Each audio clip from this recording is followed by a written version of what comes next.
I honestly think this event is wide open. Like, I know we're talking about favorites and NAVI and FaZe, and we're talking about dark horses. I think the event's wide open. I don't think there's a clear favorite. I don't think there's I know that there is on paper, right? But this event for me almost feels standalone. It almost feels that everything that happened post major or whatever doesn't seem to matter a lot. Add some fun to your space with Xtrfy, designed in Sweden with focus on quality products built on experience. You're looking at Project 4, their 4th generation of products with super cool colorways to stand out, with matching sets to satisfy with a solid B4 bungee, lightweight ergonomic M4 mouse, the K4 keyboard is fantastic, all of which are performance focused, and finish it off with colorful GP4 mouse mats that are bold in design and smooth on the surface. The retro theme in particular has got the feels. Complete your setup with Xtrfy. No regrets, guaranteed.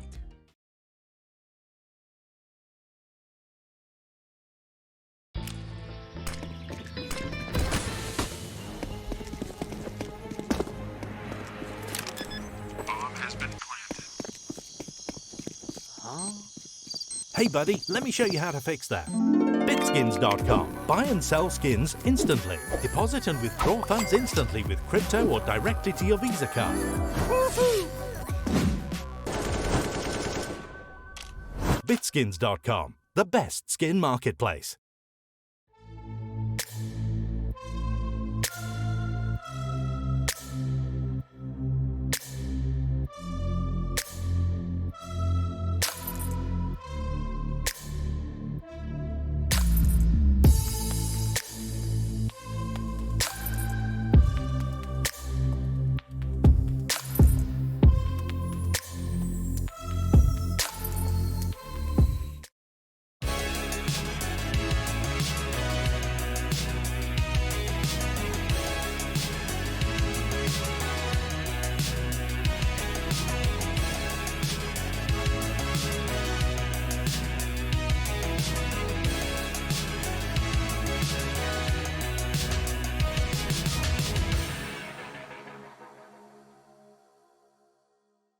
HLTV Confirmed Season 6, Episode 21. If you like listening to the podcast via the audio-only options, head over to anchor.fm/HLTV. Get it on Spotify, Google Podcasts, Apple Podcasts, and many, many more.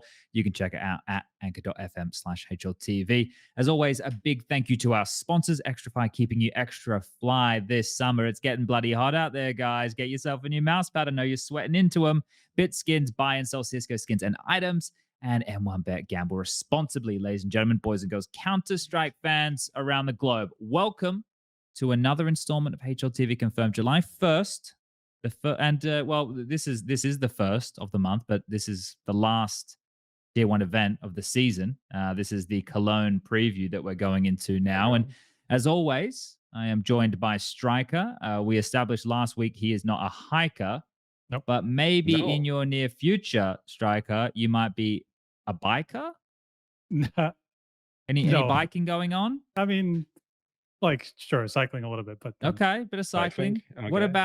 What about kites? Right, I'm stretching away now. Flying kites. You're talking about any kites in your just future? Like having like the kids' kite? I don't think I've done that in the last 20 years. Okay, not into kites. All right, not a kiter. And this evening we've got Prof. He's rejoining. He's back. He's had a holiday, but he's a little bit worse for wear. Yeah.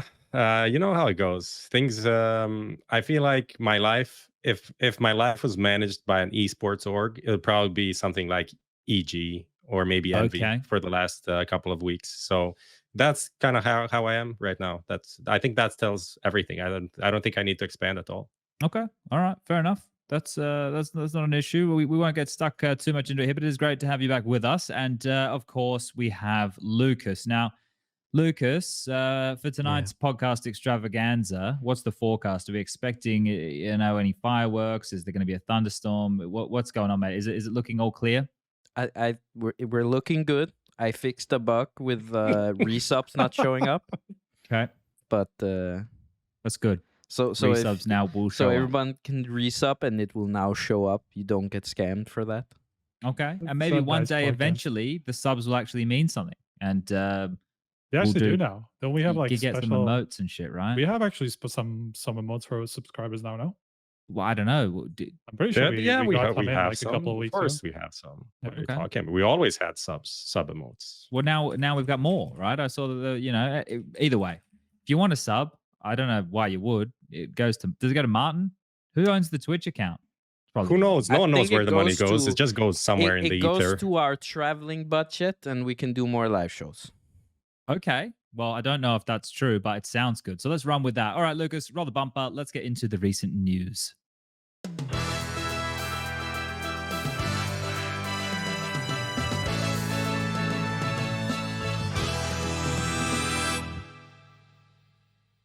Breaking. Stop the presses. HLTV Confirmed starts early for once. And that is the breaking news. We started about 30 seconds earlier than we should have. And normally we start about 15 minutes fucking late. So I want everybody right now in your homes, if you have a beer on a Friday night, maybe it's lunchtime where you are. Maybe you're in Australia, you're out, you're in the clubs, you're in bar 120 in fucking Hillary's boat harbor. It's probably called something different now and you're getting shit-faced. Have a beer, lift one for Lucas, say congratulations. That's the breaking news. We're going to move straight into talk about, no, we're going to have some actual news to talk about this evening, ladies and gentlemen. One of the hot topics that did just pop about an hour and a bit before we went live was CSPPA, and with a little bit of an announcement here. So, Lucas, I want to send you this little tweeteroonie. Bring this one up for everybody, and I will start reading it out for everybody playing at home. But this is the CSPPA. Now, I want to make this clear for everybody. It stands for the Counter-Strike Professional Players Association. This is the body that is meant to represent Counter-Strike's professional player base. Okay, just so everyone's clear, that's what this is meant to represent.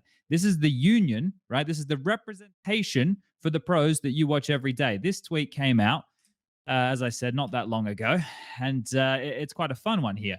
The CSPPA, who have known to make great decisions, have come out saying, after consulting with TOs... I think that's not in the tweet, but okay. No, sorry, let me start. The tweet starts with, after consulting with TOs, the players, and other community members, the CSPPA... Now, I want this to... Just let me go over this part again for everybody, because it's going to be important a little bit down the track.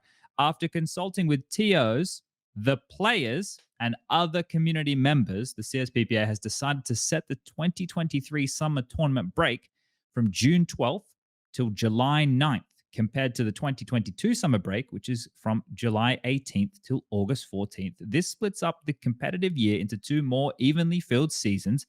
Going forward, the CSPPA will be engaging in dialogue with CSGO and other community stakeholders to better align the CSGO majors with summer and winter tournament breaks. Okay, that ends the tweet there from CSPPA, and this is where I'm going to handball it over to Striker right here. Striker, your initial thoughts on seeing this? Is this good or is this bad? When I like my initial thoughts was like, okay, makes sense. You have obviously, before this we had kind of like a 6-month first part of the season, then a 4-month second part of the season. Logically, what they're saying, it makes sense. You have two evenly split seasons. I guess nothing wrong with that, right?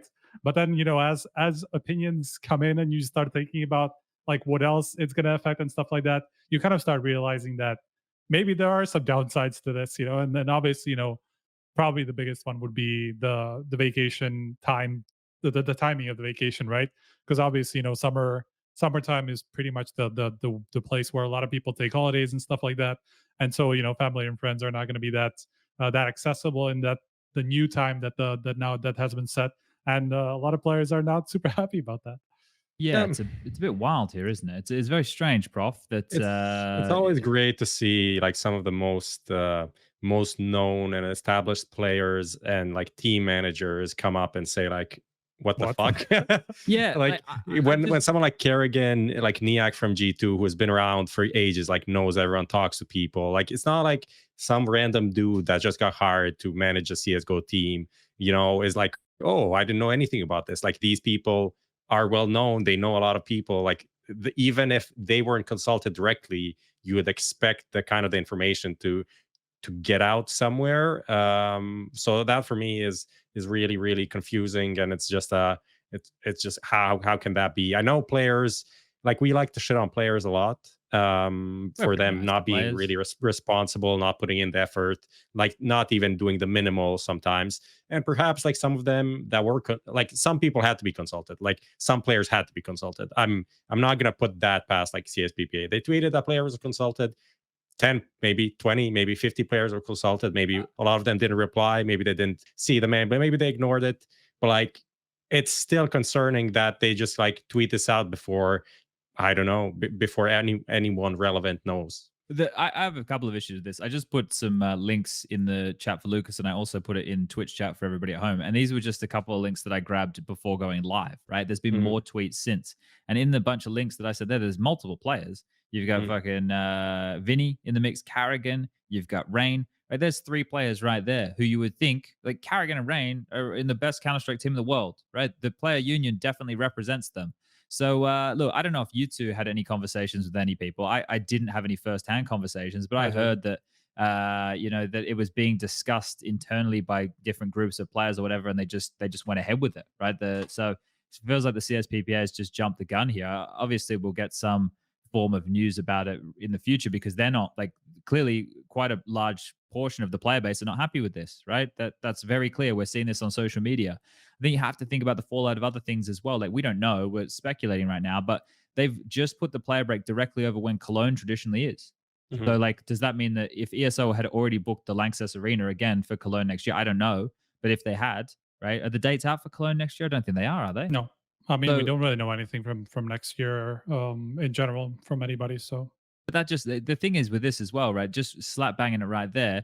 You saw Stiko tweeting about it. I would assume that he was one of the players involved in the discussion with the CSPPA, right? Because he seemed, I mean, he's on the board, yeah. He seemed to be quite happy. Well, I don't know if he was happy with it, but he was saying that the major should be the last event before the break. That's probably not true, by the way. Exactly, right? It's May, the majors, and there's still a little bit of time until June 12th, right? So there's easily ways for TOs to squeeze more events. And in they there will too. Like that's 100%. that's what they've done so far. Like every time there's like a 2-week, like a 10-day break between like a big event or whatever at the end of the season, there's always going to be an event slapped there. It doesn't matter if it's like a challenger, like an ESL challenger or whatever it is else. It doesn't have to be like a massive event, but there's going to be something there.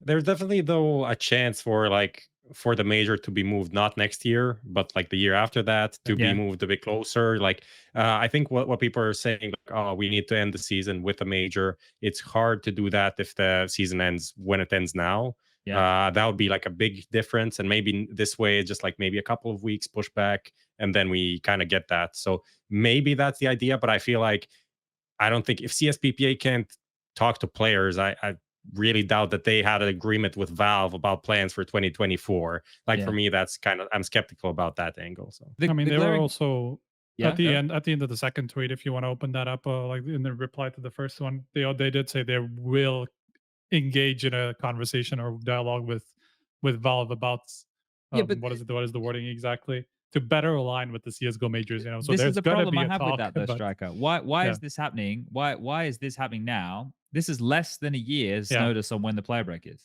Isn't that that's that's not enough time? We don't know. We also don't know if they haven't talked to Valve. It's entirely possible that they have, but they They didn't talk to the majors, players. Yeah, I mean the thing is about that as well. It's like, obviously some of the players must have known that there was a discussion going on. Maybe they didn't hear that there was an actual resolution about it and stuff like that. But from what I was talking to people briefly after that came out, and especially some of the people who came out kind of publicly and showed their disagreement with that, I was asking if they actually had heard anything or if they were just completely sidelined. And from one of the people, I heard that like they knew it was an issue that was raised. So it could just be that like could just be a miscommunication inside, whether it's from the CSPPA side or from the players side, where the players just didn't give a shit at the time and just like let other people discuss it in different channels or whatever it is. Just some sort of a breakdown in communication definitely happened. I don't know who to blame for that, but clearly there was one.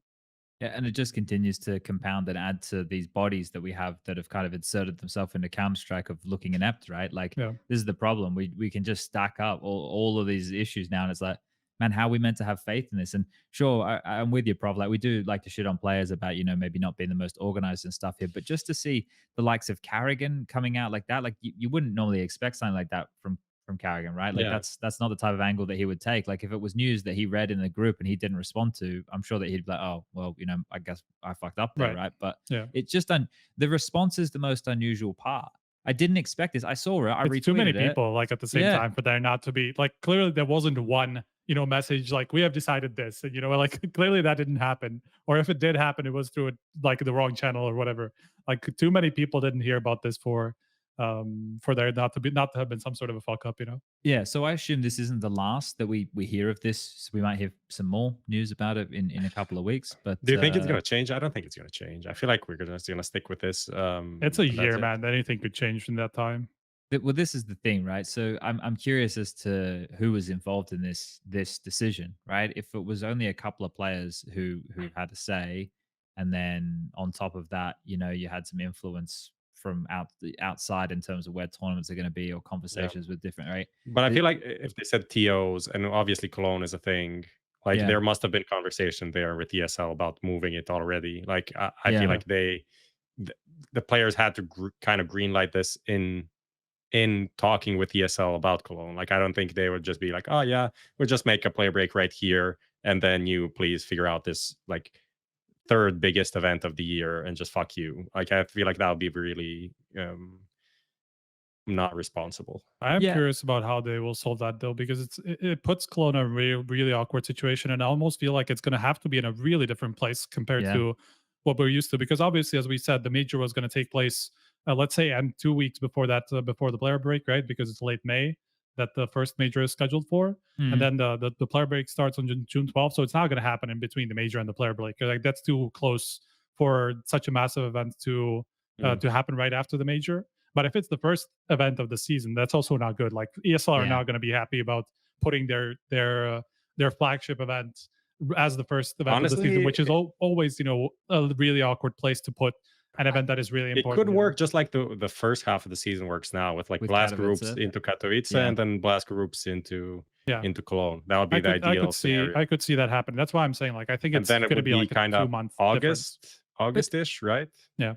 See, this is the thing. From my perspective, as somebody who wants to see high level Counter Strike, that takes the shine away from the event for me. Like having it so early before the teams have established themselves after the break. Some of them still have sleep in their eyes and are groggy and haven't, been on holiday for a little bit longer than they should and haven't done all the reps or the practice or this, that, and the other. That takes a bit of a shine out of it for me there. But if you think about like the marketing headline of like first S tier event back since the break, right? Like that is a positive, but I don't know. I don't know. I don't know. Honestly, I feel like think Cologne about right now, the position it is kind of sucks, honestly. Still, Like I feel like end of the that's going to be season? better than where it is right now, where it's Okay. like the end of the season and people are already like, everyone's changing. Some people already changed. Some people are waiting for changes. Some people are whatever. I don't know. I feel like that is Katowice was more hype than Cologne is right now. Curious. Okay. Yeah, I think that's something that we just have to wait and see how it all kind of shakes out. I don't know about Katowice being more hype. I think it was also because of the kind of like the massive offseason that we had. We was a lot of True. still new teams, and stuff like that, which is obviously if Cologne is going to be after the break, it's kind of going to be the same. But as you were saying, like if we do have something in between, even if it's going to be like ESL Pro League groups or whatever it is, it could be blast fall groups or something like that, as you say. Like at least if we have some sort of a buffer like that, it's going to help make Cologne a little bit more legit. Like we see with Katowice, we don't really go into Katowice and thinking it's going to be a sham event just because we're 2 months into the new season. It's Sure. fine. So I imagine the same thing is going to happen with Cologne, assuming that's what's going to happen. Maybe they're going to move it up. Maybe it's going to be closer, but then Katowice is going to be too close, and they want to probably have it somewhere on like halfway through the year and the beginning of the year as they have so far.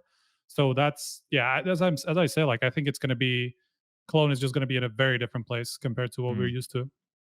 Yeah. Okay. Well, I guess we'll have to wait and see what the fallout of all of this is. But this was some of the breaking news later this afternoon. We can keep moving forward. Anybody else have anything they want to jump in with about the break, or we good? I think just one thing, just to kind of round this off, is kind of like, yeah, people like to shit on players, people like to shit on the CEO, shit on CSPPA. I would assume there's the blame is partly on both. First, because I assume a lot of the players just don't give a shit about if an issue is raised, and they just don't really contribute to the Participate, conversation for a while. Then they forget about it, and like other people take the reins and stuff like that. I imagine that's what happens a lot in CSPPA discussions. I would be surprised if that was the case for something this kind of important and people not giving a shit. But I just don't see in the background, and from talking to people, the conversation had been started and people were aware that it was happening. So that the decision that hasn't been made, I think that's probably on CSPPA, or has been made, and people haven't been told that's probably on CSPPA. But in general, I feel like it's just there's probably some blame on both sides. Yeah. Okay. We'll keep our eye on this one. Yeah, I actually wanted to just put one last touch for maybe people. There was some conversation on Twitter, like why people don't like this timing Right. for the whole thing. Like, obviously, if we're just math wise looking at it, how it's the best way to split the year in two halves and have like balanced like half seasons or seasons, depending on how you want to look at it, like about like 5.5 months.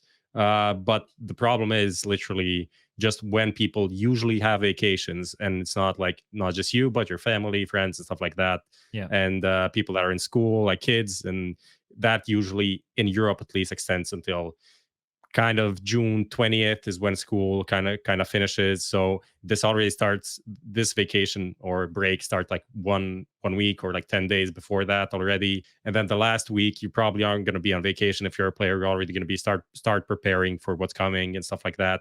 So that last week, which is going to be like July like 7th to 14th or something, that is already out of the window. So your vacation is like super early. Like people usually aren't on vacation at that time. Like it's just not a very popular vacation time for people in general.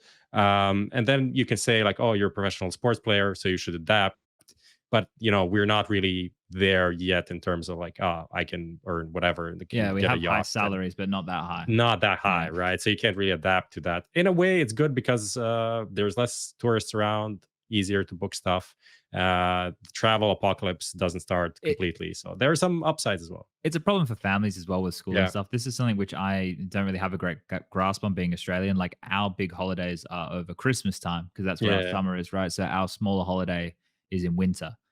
So this is something that look. I'm not gonna lie. I don't know when the fucking holidays are in Europe. Well, only reason I know is because the people were tweeting about it. I have no fucking clue. I go and I do my job and then I come home, right? So I don't have any grasp of school years or anything like that.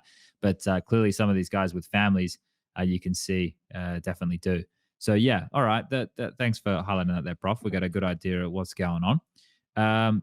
All right. What was this next bit? We're going into Heroic, right? Yes. Okay. The first bit of news that we had on our list here, other than the CSPPA new dates, was Jabbi being confirmed on Heroic. Now, this was a rumor for some time. I'm pretty sure this was in conversations after the major that refrezh was going to be going on out and somebody was going to be coming to replace him.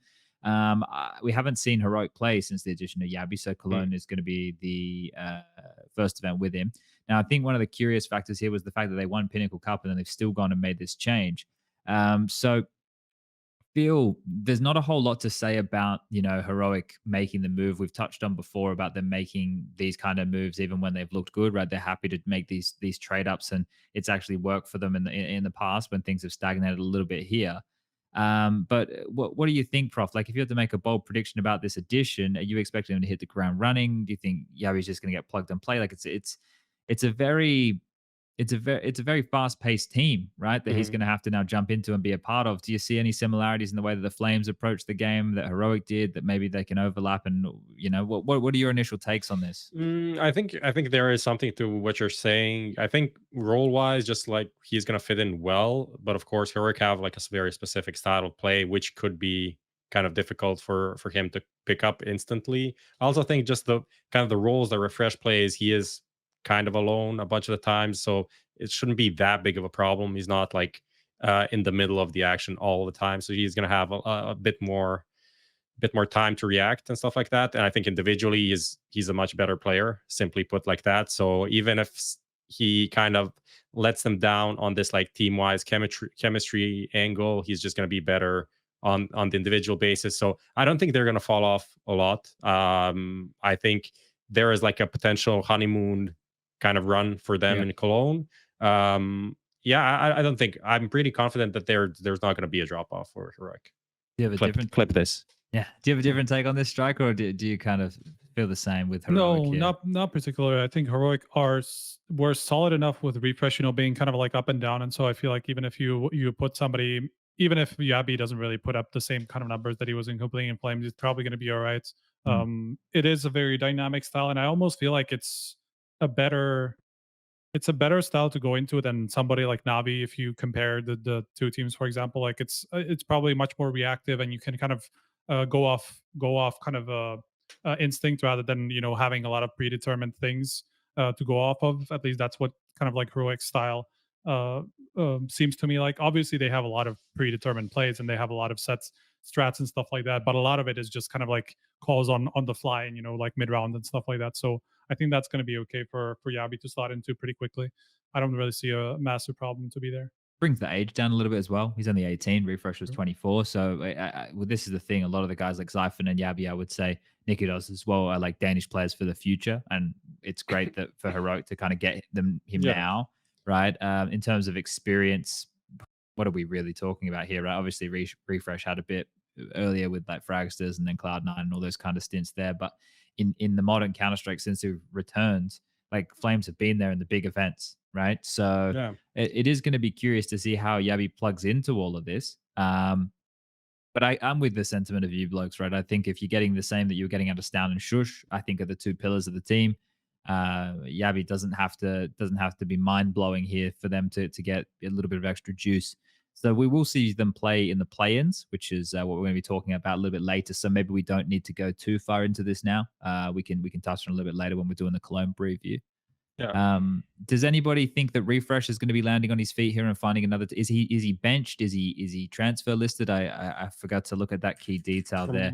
I think he's transfer listed. I mean, he's still contracted in some way. Yeah. Okay. I don't think he's ever expected to come back or anything like that. I feel like they are just looking to get him a new place.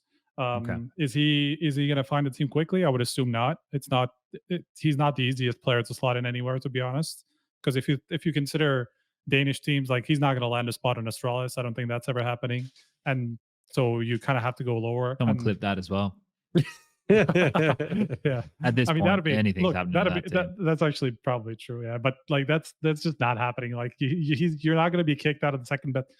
Okay, now the best, but obviously like the second biggest brand in Denmark, and then join the first one. That's sure struggling, but probably not to this kind of a level. So I think he's a great fifth or fourth player on a team if you're building a new team. Right. He's a great player to have there, but he's not like, oh, let's build a team with refrezh. He's gonna be our sure. You're gonna build a team with YEKINDAR and Dexter and JKS. Like, oh, you're gonna get these players, and then like, oh, who do we have? Oh, maybe put in a refrezh. That's kind of the thinking that I have for him. I don't think he's done or in any way, shape, or form. Like international teams, he can find his way on any of them. Like some of these, like not top 2-3. Currently, like the FaZe and G2, go a bit lower and he can be there, or take an EG, take a fucking NA team, and like, why not? I don't see, like, he's on that level for sure. He wasn't just like a complete bottleneck for Heroic. They had an upgrade visible and they snatched it. That's it. Yeah. All right, let's jump into, you mentioned North America. We can jump into talking about everyone's favorite North American team, and I'm not talking about Cloud9. I'm talking about Liquid. Now Liquid have recruited YEKINDAR for this event, right? And they made sure to let everybody know how grateful YEKINDAR should be that Liquid have given them this opportunity to play at IEM Cologne with them. I don't know if you guys read the tweet that came out from Liquid, what is that? That was kind of how it was I was worded, a bit AFK, right? so please let The me way- know. It's okay. I did read it at the time, I'm sure, but I didn't get the same vibe. So I'm curious about where this is going.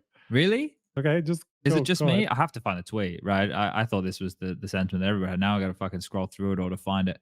When did they tweet about this shit? That it looks like it's going to take me some time to get down. Probably. There. I mean, we That's probably what she like said. it. Here we Oh, go. what This the- is this YEKINDAR will be filling in for us during IEM Cologne. We look forward to giving YEKINDAR an opportunity to compete at IEM Cologne and appreciate him for stepping in for us. I mean, I feel like that's kind of harmless. Yeah, I know, but like, come on now. We'd look forward for giving him an opportunity to Yeah, compete in it IEM is. Cologne. It is a weird way to. Yeah. Why would you It even is a write weird that? way to introduce one of the best, probably the best player they have now into the Yeah. team. That's kind of Yeah. fun. Make-A-Wish Foundation. We're very Yeah. excited to give this kid a chance to play some games. Like he's Yeah, a- that is a weird wording. I don't know. Yeah, what the fuck? I don't know what they were thinking actually with that. I don't know, man. Just me. That's the way, I thought there was a little bit of sass in there. Giving Reading YEKINDAR between the an lines. opportunity. Reading I between the think lines is I our feel like favorite somebody just hobby right here. So yeah, I feel like somebody just put that together without really thinking too hard into it. well, they'd be I very wouldn't lucky be to have him stay, right? Because this is yeah. actually a really interesting addition if it does become a permanent fixture, right? Like adding somebody of that aggressive ability that they will set up. That's the thing. Like, I don't think this is one of the things I think people probably haven't considered. How much support did YEKINDAR get in VP? Not a lot. Just, hey, YEKINDAR, do you want util thrown for you? Sorry, mate. James saving an AWP 3 seconds into the round. I guess you got to do whatever you can on your own. He might actually get support. Daps might actually have the boys set him up. And imagine YEKINDAR entry fragging with support. Wouldn't that be like, that'd be lovely. Yeah. And I That'd mean be a he is beautiful change. yeah, and he is a good fit as well. If you think about like the kind of like the aggressive pieces that that Liquid have, it's basically a leash. And that's kind of it. If you think about it, like OC, sure, he can have some picks and stuff like that, but yeah, like you don't expect an upper to go out for first kills, not in this kind of a meta anymore. At least not in a way where like he's the one taking attention all the time, you know. So YEKINDAR actually sounds like a really great fit for this team, and to free up Elige a little bit more, so that he's not the one that's pressured to create space a lot of the time. Obviously, Elige is an aggressive player, but you don't want him to be the guy who's constantly, you know, first into sides and just like opening up on the sides and stuff like that. So it should work on paper. This should be good. They should be better than they were before for sure. 100%. Like it would be hard to see how they would be worse. Yeah. And like the thing is, and that's not meant to be like a dig at Shocks or anything like that, but I think YEKINDAR fits the team and maybe what they need a little bit better. Like I think OC, we all see where he's trending, right? Like he's definitely one for the future. It's going to take him a while to get all the experience and then be constantly producing. But he has to be the best North American AWPer in God knows how long. Like I don't even like he's standing out head and shoulders above the rest. And I think that this might be really nice because Liquid can go into this kind of without pressure. You know, this is the same thing. We're going to talk about them a bit later in the preview. So I don't know how long we want to spend on this now. That's the thing we have here, right? Because we have all these teams. I mean, we probably won't talk a lot Yeah. about Liquid because they aren't really a team that's a contender for the title or anything. So we can just get it out now and then skip it later. Right. Okay. Yeah, I think that this is like a situation where there's maybe not a huge amount of pressure. There's definitely pressure. It's the last event before the end of the season.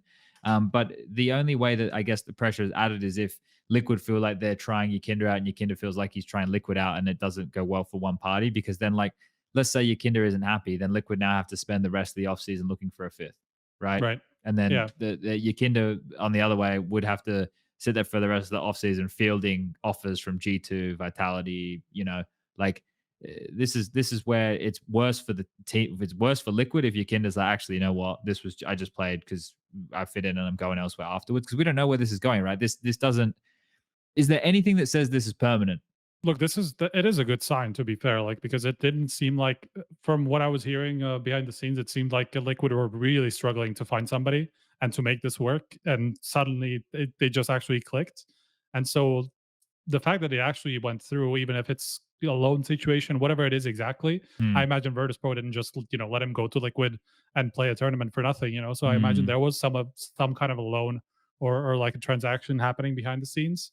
And so like that's already a good sign that it could be a permanent move eventually, you know, that they could make a transfer happen. I mean, it's also like there was actually one comment just before we started talking about this. Someone said like YEKINDAR, I didn't see him play in so long. Like is his form even good anymore? So for YEKINDAR individually and for Virtus Pro, this is a good chance to show like, okay, this guy actually is. Don't forget about YEKINDAR. He's still here. He can deliver. Similarly to like what Katowice was for JKS. Of course, he didn't act on that, but there are reasons, obviously, because like just the start of the season, not really a lot of transfers going on. But I feel like it's kind of a similar thing. It's good for all parties involved for him to come here and play good, essentially. Okay. Well, if they crop up again, we can talk a little bit more about Liquid and YEKINDAR in the later stages of the show. But another name that we've mentioned quite a lot here on the show over different weeks is Wonderful, right? A Ukrainian AWPer. He was helped out by like Neil, who was doing the FPL stuff, and Big as well. They kind of helped hook him up with the PC and everything like that. And he was in Europe, and he's joined Spirit to replace Dexter, who we saw having a pretty good showing over there with OG. But this is a curious one, right? Like you plug him in, Spirit have all the hype around them because of the major. They lose their best player. Wonderful has really big shoes to fill here, Prof. Right? So what should we expect for I somebody like this? Yeah, I think those shoes need to be thrown out and they need to get some new shoes. Like that Okay. is how I see. Like I think Wonderful is didn't watch him play a lot, but he is definitely one of these up and coming goppers who can prove and deliver a lot of these things. But Dexter was someone that had a lot of experience actually playing, especially in this team, Mm. playing kind of the top level. Like they peaked during the online era and like sixth in the world or something. They played all these top tournaments, made deep runs, stuff like that. And then he proved on LAN as well in the arenas that he can play. Um, and he's like a hype guy as well. Like he's someone you can just like band behind and get going. Like I don't think Wonderful is going to be the same guy. Like this is a completely different player. So I feel like that is going to be it's going to be an adaptation period. Of course, he can be great. He can be the next big CIS hopper, but not instantly. I don't think we should expect them to just this is the next Dexter instantly. I think that's kind of ridiculous. Yeah, Yeah. well, we got blown out of the water with like Patsy and Siren's performances at the Yeah. major, right? Like, so Wonderful. If he can follow suit in that way, Strike would be a fucking miracle. Yeah, pretty much. I mean, you have to remember that this guy is 17 years old and he's never played a tournament anywhere near this big. I was just looking through his lands, and like the only thing that he really played that was relevant was this Giraffa Masters Season 2 LAN, which was like teams like fours and like kind of like a tier 2 LAN that Hmm. was in Albania, I think. And that's pretty much the only LAN that he played outside of the CIS region or anything like that. So like this is a completely new level for him, new kind of tier. He's never really played it at a team anywhere near this level. So like the expectations should be set relatively low, especially like early on and at an event like Cologne. I think the key for me will be if we can just have a couple of moments, where he Right. looks okay, yeah, like that's exciting, right? Yeah. That's really probably all I'm looking for here because Spirit anyway, like this is the thing, man. Everybody getting like hyped about the Brazilians and Spirit and all that kind of shit at the major. It's like, for fuck's sake, like you guys don't realize by these guys like having these performances above their level, it's gonna fuck everything up for the next couple of months. Now we're gonna like these guys qualify for Cologne because they have a good performance here and everything like that, right? And it's like, well, now Dexter's gone. It's not even the same team, right? You bang on there about him being not only the hype guy, but the staff ragger, right? Like there's a lot to this. So it's going to be curious to see if Spirit, because they're like on this fucking really bumpy roller coaster. Yeah. Things start looking good, then it like dips down again, and then it starts looking good, and now it dips down again. So now it's like, well, where are we? Wonderful's team so far, Project X for like, I don't know, 8 events, then playing with Trasco. I don't know if that's an org or just like a mix.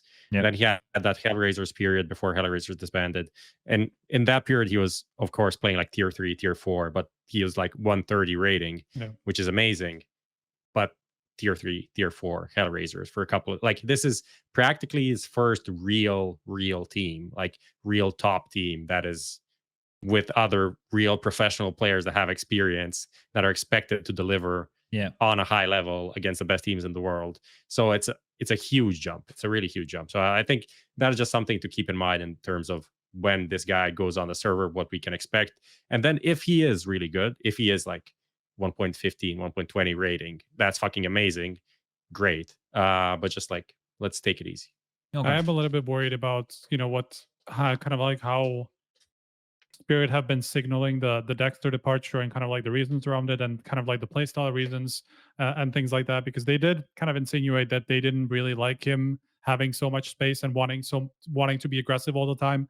They did kind of like there were a couple of let's say interesting comments about that, saying something like we're looking for an opera that's going to be both that's going to be capable of being both aggressive and passive. It almost sounded like a little bit like a criticism towards Dexter, who obviously wants to go for openings and stuff like that. He's constantly Sure. kind of aggressive, looking for things to do. And that is something that clearly like Spirit weren't super happy about and wanting to change, and that was also a part of the reason why there was some friction between the team and Dexter, and eventually that led to the departure, even though there were obviously other factors. So I'm curious about how much space are they actually going to give Wonderful to do what he does best, and how much are they going to want him to fit into their system. So Sure. that's like I almost feel like he might be a little bit constricted at first before they kind of realize where he fits in, how much he can be kind of like a balanced opera and how much he can't. So definitely cause for worry. I think here, like when you're talking about like looking for an AWPer as well, who can do both. If it is a jab, fine. But also you have to keep in mind like how sporadic Patsy was. Like he was Patsy was the guy just fucking repeaking Right. everything, right? Yeah. So if you have somebody who wants to do it as well, and maybe there's a bit too much of an overlap there, then you just have people throwing away their lives a lot. We know Chopper loves a good little run on in as well. So all right, we'll keep our eyes on Spirit. Should be exciting to see this wonderful kid on debut in the big leagues. Let's move forward talking about Apeks. Now, Apeks benched AcilioN and chawzyyy. Now, Apeks are like, I heard that they're like who here was big on Apeks when this team came together? Who was the biggest like proponent? Was anyone? I don't know. I think we were all kind of like, yeah, sure, this could be a top 30-ish team, Got but some not good like players. nothing amazing. Yeah, maybe I a think we guest, were all maybe kind of a on the guest same. or Could be. something. Yeah, potentially. But I think here we probably have a couple of things to unpack from this one. The first is like Apeks is apparently like a big money org, right? Like that's what I've heard. I've heard they have a lot of money. So are they going to make like a big move? And then I think okay, well, who are you going to get? You want an in-game leader and you want a rifler, right? So who are you going to like? Hooksy and Xiphon would make sense. But then I remember the tweet from old mate like a week ago or something. He said nobody wanted to buy all of Copenhagen Flames for 160K. So like the Apeks want to buy these two? Do we think that they have like their sights set on an in-game leader and a rifler from somewhere else? Or AcilioN? How many times is this going to happen to the fucking guy? Like there's a lot of things here that we can like latch onto, right, Striker? Do you think there's any natural picks to go in and join the likes of Stiko and Jacob in this Apeks roster? I mean, what you're saying, like in terms of free agents, I feel like Hooksy and Xiphon are at least Hooksy, for the in-game leader slot. Maybe Xiphon, maybe they have some other rifler that they have in their sights. But Hooksy feels like a pretty obvious one to at least consider, even if they're not going to go for him. So that's definitely a good shout. He's clearly a guy who's not going to be expensive if there is a buyout even at all. I would imagine not a big one. So yeah, that'd be one name. I actually can't think of. You got players like Lekro. Also a possibility, I guess. There's some. Lekro isn't IGLing though, right? It was Freiburg. I mean, he could be, I guess. True, you're right. It was Freiburg. People are throwing out Azure and JKS. There's a bunch connection of, there. Yeah, Alex.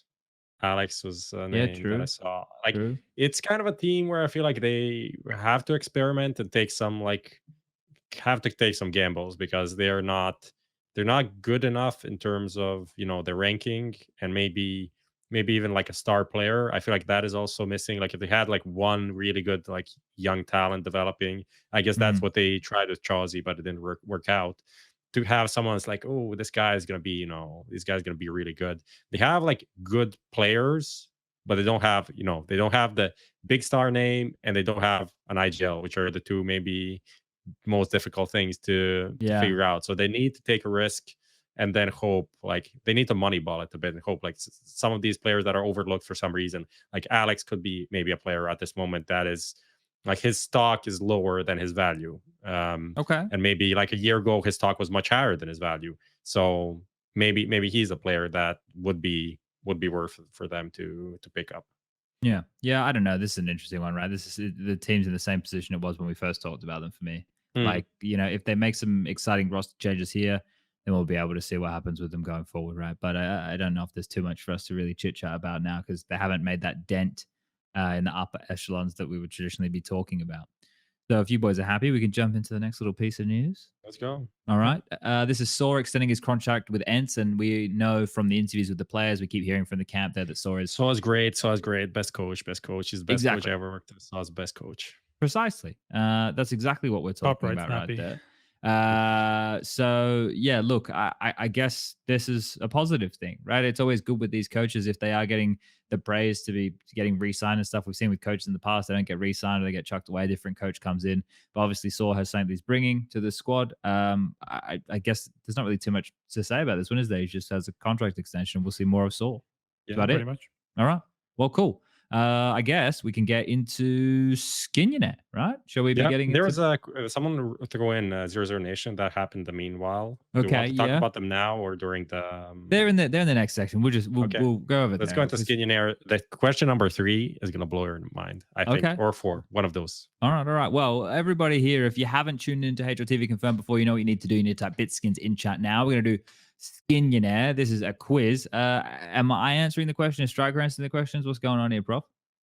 I think maybe you can do 1-1. I don't Okay. know. Sure, let's take All right, turns. all right. We'll do it collectively. So Prof has written the questions this week after last week's debacle. I don't know what happened. I just saw a lot of tweets and comments. I tried to make them a little bit. Well, I didn't even try to make them hard. I just made them about updates, and it really didn't bad. really land. It's really you know? hard. Yeah, It was really You difficult. see how difficult it is? It's Like so I had no idea. Like with half of them, I was like, how the fuck are you supposed to know that? if it was questions like that's kind of stuff that I don't know, because I play a lot of the fucking like operations and shit when it Wingman, comes whatever. out and stuff. So I don't know. For me, it seemed like a natural thing. Name the update number when Yeah. the UMP was dropped from 1,500. All the way to the third decibel. Yeah. All right, let's get into this. Who wants to be a Skinionaire? Brought to you by Bitskins. Question numero uno. Striker, we'll let you take the first one here. Get us off the gate. Question one. Which team got 16-0 today in Valencia? Virtus Pro, Hummer, or the Movistar Riders? Which Hummer. team? Okay, yep, it's very true. It is very true. I watched that today. It was on Nuke. It was rough. It was ZQKS, Delboni. They weren't having a good time out there. So that'll be Hummer, previously known as Sao Catano. Sao Catano, the Armor Legends. They were so bad. They copped it. All right. Question number 2. Remember, type Bitskins in the chat if you want to enter the draw to win the skin. Question 2. Sirison won his second MVP from Roobet Cup. At what 2020 event did he earn his first? Oh, for fuck's sake. DreamHack Master Spring, DreamHack Leipzig. Just tell me this. Was it online or was it LAN, Prof? What do you think? I think it was online. It was online for sure. It was online. So I want to say DreamHack Master Spring. Yeah, I have the same inclination. Yeah. Yeah. Well, we're going to talk more about Big later too. So I'm going to lock in DreamHack Master Spring and hope that we're bang on here. And I am. The reason I ask is because DreamHack Leipzig was when Keto and Sirison first joined the team in early 2020. I don't think it was an MVP. But there was no MVP. No, but that's why I asked Lana online, because I wanted to eliminate a little option right there. All right. Question number 2. 3 even. 2's good. 2, we got the answer. 3, we need the answer. Bring it up, Lucas. Out of the last 10 matches played, how many did Imperial win? 1, 3, or 5? Striker. It's 1 or 3. And I'm trying to remember. Out of the last 10. Some guy in chat says 0. I can say that. I know they won 1 for sure. And I'm trying to remember. The default win over Movistar doesn't count. Just saying. That one It's probably 1 then. It's probably 1 then. I think it's definitely 1. I'm locking in 1. And the correct answer is Prof licks his chops. 1. Yes, indeed. It's quite the losing streak they're on right now, but we'll get to see more of them. We'll see if the pain continues or if they pull themselves out. It's a big event. Maybe they're just a big event team, right? That is legitimately a thing because other teams crumble under the pressure. So not too long to wait and see. Question number 4 on the door. What team did Mayan and Lucan play in 2019 before reuniting on Leviathan? Was it Isurus, Furious, or Sharks? Fuck. I know this. All right, what is it? I want to say Isurus. What? No, it's Sharks. All right, Sharks it is. We're locking in Sharks. Bang. Correct answer is Sharks. All right, one more to go here. Question 5, and we're going to jive all the way to Knife City, bitch, because if we get this one right, one lucky viewer is going to be winning a $50 skin. What is the lowest ranked team in the Cologne Play-in? 0-0 Nation, Tyloo, or Complexity? It has to be 0-0 Nation. Well, you have to remember they have the Gods and Core. But true. I mean, it's not Complexity, surely. It's got to be Tyloo or 0-0 Nation, right? Well, but they just changed team, man. As much as it seems like a bait, I think it's Tyloo, but I really don't. I'm not sure. Where'd you go, SPUNJ? You can't go cheating. I see you're typing there. You're looking up. No, I've got my hand on my lovely Xtrfy wireless mouse right here. I mean, I would say. I mean, it can't be. Surely it can't be Complexity. So I feel like I want to go 0. Quick pick, striker, pick. Just go for Tyloo. Locking it in. Is it Tyloo? Surely it's not Tyloo. It is Tyloo. Oh, saved. Thank God for striker. That was such a fucking such a bait. Yeah, that was a bait. That was a hard bait, man. Lucas is talking to me right now. I can hear him. What's up, Lucas? Yeah, because you don't show up on the camera. Gone. I don't know if you turned off the thing or. what Oh happened. shit. Okay, yeah. Maybe when I picked up my mouse and showed it to everybody, I just fucked the camera up. Hold up, I've got to get back in Yeah, the camera, you everybody. did something. Can Yeah, we hold up, move hold on? up. Do we have another bumper or something? Or Yeah, we do. Yes.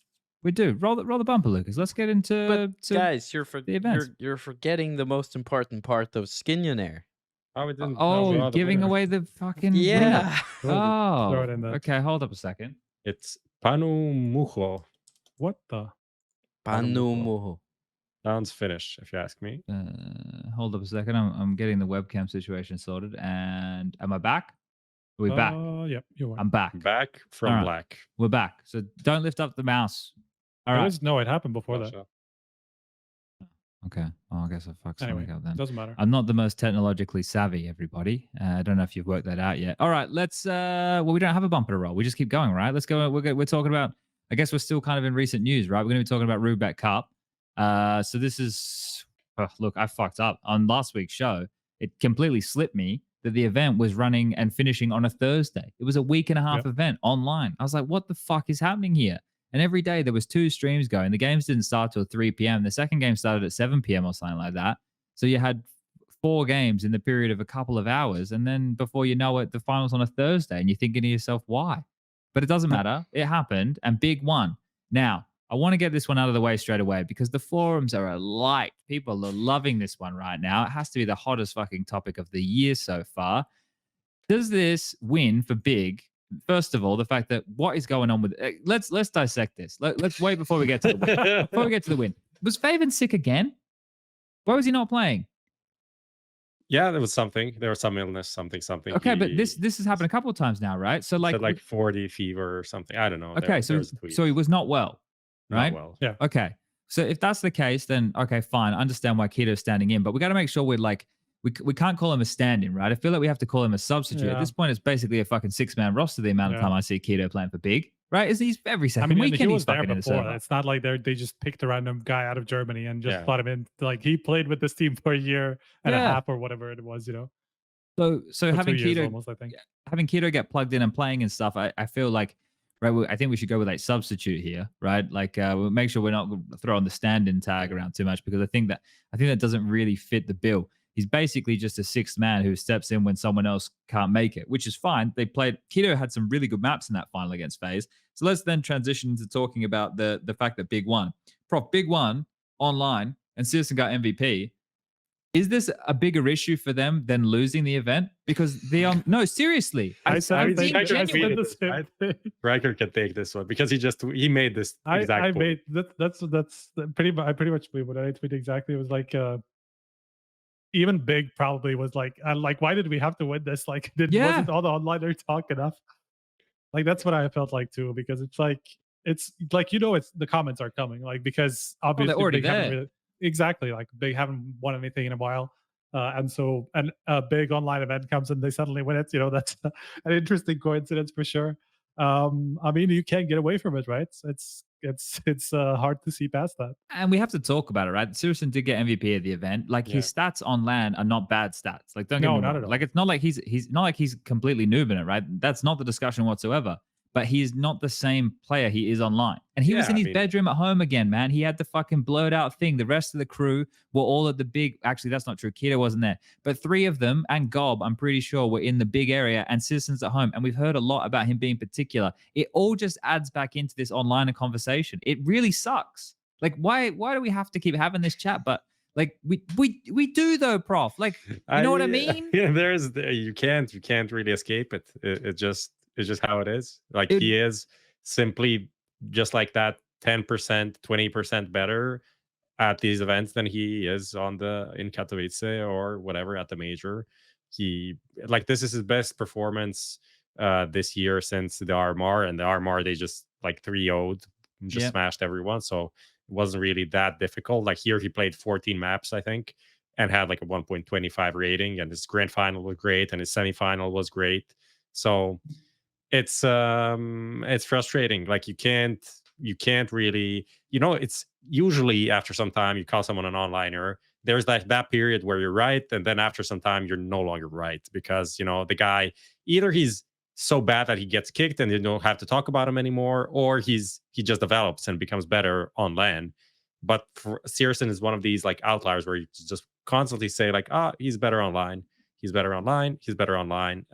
He's going to be good, but he's not going to be like that level where with this Searson, they're like a fucking insane team. And without him, they're going to be like, they can be good, but they're not going to be the number one. They're not going to win big tournaments. And this is the thing, like people need to go back and even just watch that grand final, right? Dust2 is a perfect example of all the different openings that he was able to find the team, right? And they facilitate Searson to find the picks, right? They'll flash so that he can take an angle, or they'll set him up, right, to make sure that he can hold. But they know that they have a very good AWPer, so of course they're going to do that. And then along with he just hits more shots. Yeah, but that's the truth of the matter, right? And those shots that he hits are map defining shots, because you look at the game against FaZe, it's close. It's a close best of 3 series that they played. The final map was overtime, right? It went the distance. It went all the way to Mirage. Nuke could have been a map that Big were able to close and get it done in 2, but they ended up getting it done in the final, right? But this is the thing, and you look at this final, and for Big, we've just said, or I've posed the question: is this worse for them than just coming top 2 or whatever, or maybe just making it to the playoffs? But then you have to look at the flip side of that, going into Cologne in Germany. They're the hometown heroes. Is this going to be enough with the confidence? And I guess then you have the caveat of the fact that faveN wasn't playing and Keto was, so that causes issues for them as well. So they win, sure, but I don't think it does anything positive for them.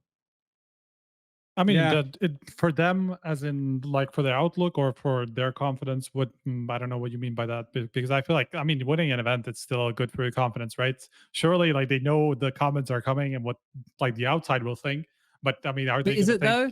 Because now the confidence you have, okay, we just won online, we beat FaZe in the grand final online. Now we go to LAN, we just get fucking bodied by Order in a best of 1 in the opening game. They beat FaZe. They beat They beat FaZe on LAN too at the RMR. Yeah, it's not like they haven't taken some of these wins. They just haven't really won a tournament with it. So they just haven't been consistent like this across a LAN event. How steep's the fall off if they lose in the play-ins? Like, how miserable do you fucking feel? Wait, I actually would have to look at. They play Order first round, I'm pretty sure. They're not going to lose that, but I think they get more eyes on them, like more attention. That is for sure. I think this tournament, I'm not going to lie, I was on vacation half of it I wasn't, but I just couldn't be asked to watch it actually, because like, what is the point of this event anyway? Who actually cares? Who is going to win it? Who cares about these results? No one. So Cologne is coming up, who's actually putting in an effort to win this. Like, of course you win it, you want to win when you play, but you can't really draw a lot of conclusions from this tournament. And I hate when people are like, oh, online events, they don't count, but like there are some that count and some that don't count. This is like an online event with all of the top teams almost between a lot of important LAN events. Like why does it even exist? No one knows. I think even the people that work in the event were kind of confused why they were doing that and like what was going on. When I watched the broadcast, I was like, oh, so this finished? No one's gonna watch this VOD ever again in the eternity of life existing on Earth. So goodbye. That's how it felt to me. Yeah, it just kind of came and went, right? And this is the thing. This is what we were discussing previously on a show a couple ago, where we were talking about like what things mean for different teams, right? I think when we had Snappy on, we were talking about like the importance of this tournament, and both FaZe and ENCE. I think like I was like, I don't think it matters for them, right? And I think Snappy was trying to lean and say that they couldn't just get completely blown out, right? We did that little tier maker thing. And I think like if you run down the list here for FaZe and ENCE, the results that they had were fine, right? Like that for Cloud9, I think it's probably a good thing that they had like another good performance, right, to continue to back that up. I don't think it really mattered for them too much either. For Astralis, I feel like they've overperformed probably in this environment right here still. But then you go down through some of these names here, like for Furia, and that they're in a bit of a free fall right now. We'll talk about their Valencia stuff soon. Mouse continue to be disappointing, right? Yeah. OG, they were at the top of the pops. Then Mantu comes in, and then they play this event, and it doesn't go so well. Imperial continuing on that losing streak. Entropic with Mia, whatever. Complexity still bad. Like it feels like nobody won this event. Nope. I mean, who are the winners? Big one. At the same time, I think it's difficult to say seriously that Big lost more than they won. Like why? How is the tournament went bad? Like sure they see that it was online and they see that this is possible for them. Well, we can say it's the worst tournament win of all time. Yeah, I don't know exactly how you can paint a serious picture that is bad for them. It's more like for the outlook, and then people, obviously say what they're going to say about the run, being online, and they're not going to replicate it on LAN. And there's probably going to be some doubt when they come into LAN, and as you say, maybe they start off on a bad foot, or maybe like it's too close with order, and they just look like they don't really have the same individuals on and stuff like that. I can see how that will come into play. But like winning an event is still winning an event. It's not like Sure. it's bad for them. So I Yeah. feel like it's really hard not to see big as big winners of this event in general. Like it's really difficult. Yeah, I get what you're saying. Okay. I don't know. I think I'm looking because we always like, oh, big, they're looking good. They get some geeky utility. They're on a bit of a hot streak, they get, and then we get let down again, right? This is Yeah, I mean, you have to also consider that they have been playing kind of like on and off with first with Keto instead of Crimbo, and Yeah. then now instead of faveN. And so like we don't even know if faveN's going to be back in Cologne. I talked to like Christian Lenz just talked to me on the side, and he said they're still kind of like trying to decide if Okay. faveN's going to play or not, and they're going to decide tomorrow. So because he's apparently getting better day by day, and they're going to have to see if that improves enough so that he can play. But like assuming well, we know it's probably not going to happen. I would imagine that faveN's going to be back if he wasn't feeling good enough to play online. So like for him to travel to an event, maybe it's going to be too early. Obviously, I don't see in the background. I don't know how good he is actually. Yeah. Oh, and they are in Germany, right? So that might mean it might be he doesn't have to get on an aeroplane. I wouldn't imagine True. he just has to get a train. So that might play a bit of a factor Yeah, there as role well. playing. He doesn't have to get on an aeroplane. Yeah, he doesn't have to get on an aeroplane. He just has to get on a train. Who says aeroplane? 32-year-olds. Meanwhile, Sinners just beat Complexity. Junior dropping a 0.86 rating. Was the second best player. So make with that what you want. Just flash updates. Wonderful. All right. Grim No, was not playing Wonderful. alone. What the Wonderful fuck? was signed I by just saw Spirit. that. Maybe Yeah. Deco. I'll talk about complexity in a minute as well. This would be a fucking fun one too. All right. So, did we have anything that we want to talk about with Roobet? Was there anything that you guys saw? Like, Nah. I didn't catch every game. I was with you. There's a Prof. bunch of drama didn't about some care. like rounds and stuff. I don't know. Oh, was the some weird- Imperial there was some game, weird- right? Yeah, there was some weird admin, maybe not necessarily decisions, but possible human error on an admin side, because there was like a mouse Imperial round that got restarted, and the organizers apparently didn't really know why, but it feels like it's pretty obvious what happened from what I've heard around the HLTV chat. So some human error, apparently, some admin Okay. error or whatever happened. So like the event in general wasn't run the greatest, but it's not like it was horrible. It was watchable. It's like you could keep an eye on the entire series and not be super annoyed by anything. It's just kind of like the event that, like Prof said, nobody really cared about who was going to win, or at the end, even when you were listening to like Anders and Moses casting, that was like the least. That's mainly what I was talking on Twitter, not even about big and how much it meant to them. It's more like the casters even couldn't bring themselves to hype up an overtime coming to an end and actually deciding the tournament winner. It's a 1917. It could have gone to second overtime. It could not have been close, literally, and then like they could not give less of a shit. So that kind of like spoke to the quality of the event in general, and kind of like the vibe, because everybody knows Cologne is coming, and that's kind of what we want to see. Yeah. Well, I think the coolest thing about the entire event for me was the M4A4 is up to just over 4% on the little statsy weapons wheel. Yeah, true. Whereas when you compare that to Blast Lisbon, it wasn't even on the little statsy weapons wheel. So I mean, that means, I think that shows up either 1 or 2%. I don't remember when it shows up on the wheel.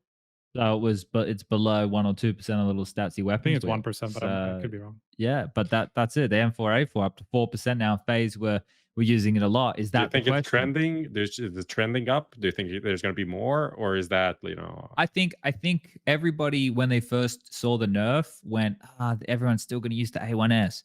But I think that people were doing what they normally do, which is the knee-jerk reaction to something. And I think that we'll see that players will maybe situationally, which has always been the discussion, start leaning more and more into the A4. I still think that the A1, right, like in terms of the silencer and being able to get away with those cheeky kills, it's going to be a bit more particular.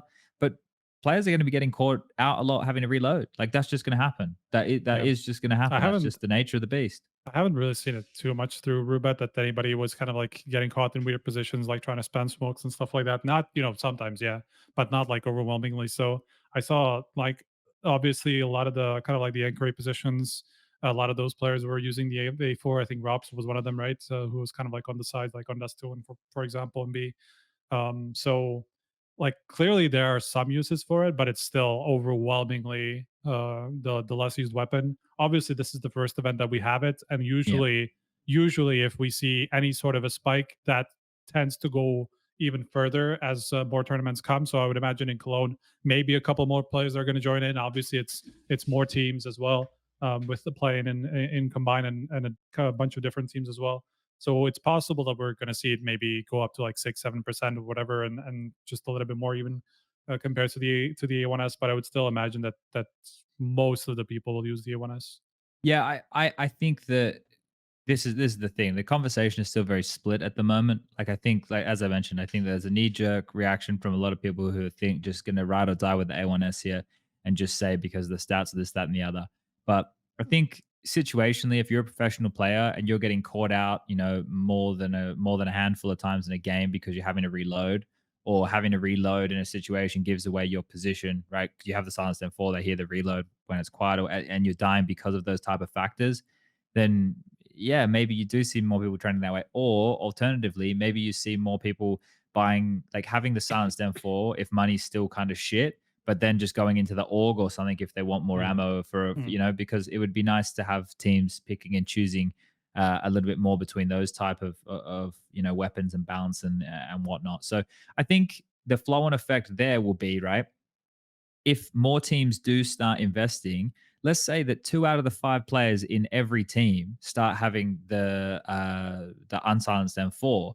Well, it's a significant amount of money more, right? So you are, and with how people actually define the economy these days, it may actually have a flow on effects to get more T rounds, right? And if Right. CTs are not as willing to go for as many like retakes or whatever because they're not going to be able to afford as many guns, then maybe it does help, because I know everyone's been complaining about the CT side meta. So the flow and effect, it only needs to be 1 or 2 more rounds and a half for the T sides to be looking significantly better, right? We're talking 11 fours becoming 9 sixes. And at that point, we're in I don't think people could be arguing that point too much. So I think that it'll be curious to keep an eye on this and see how it really starts to trend. But I don't think we really have a good idea just yet. And you're right, like we will see the peak of it happen further down the line, most likely. I don't think I this was is like something that's going to change immediately. actually something that I was trying to, or what I forgot to look into was kind of like the balance of maps. And I mean, After Roobet? yeah, exactly. At Roobet specifically. And Yeah. it's like the problem is like a lot of the like heavily city sided maps are just not played too much. Like Vertigo and Ancient were like the least played maps, and those are the two Yeah. most skewed, or at least one of the most. Obviously, Nuke Nuke was up extremely there. skewed. Overpass is maybe the surprising one, where it's pretty heavily skewed towards CTs as well. The rest is Hmm. pretty even, just to Inferno Mirage. Hmm. So that's, I mean, it's just to throw out some numbers, it's mainly 50-50 on those 3 maps. Rest of them are really skewed. Yeah. Okay. So that, like, compared to previously, not the biggest change. I feel like we've already seen, some maps trend a little bit towards these before already. Yeah, let's keep an eye on that. Another thing for us to monitor here. Let's jump in because this is an event that we will get to take a look at now. And let's roll some ads and then we'll be back. Talk about Valencia. BRB. The Xtrfy M42 RGB, what a fun mouse with 5 colorways, lightweight frame at just 59 grams with a swappable backplate to suit your grip style, the sensor, the easy core, the smooth skates, and driverless control for RGB and DPI is why you should check out the M42 RGB down below.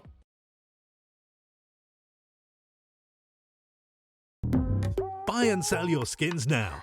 Easy, fast, and safe. The best skin site. Credit card deposits and withdrawals. Instant cash out methods. Get the best deals. Quick, simple, reliable. Bitskins.com.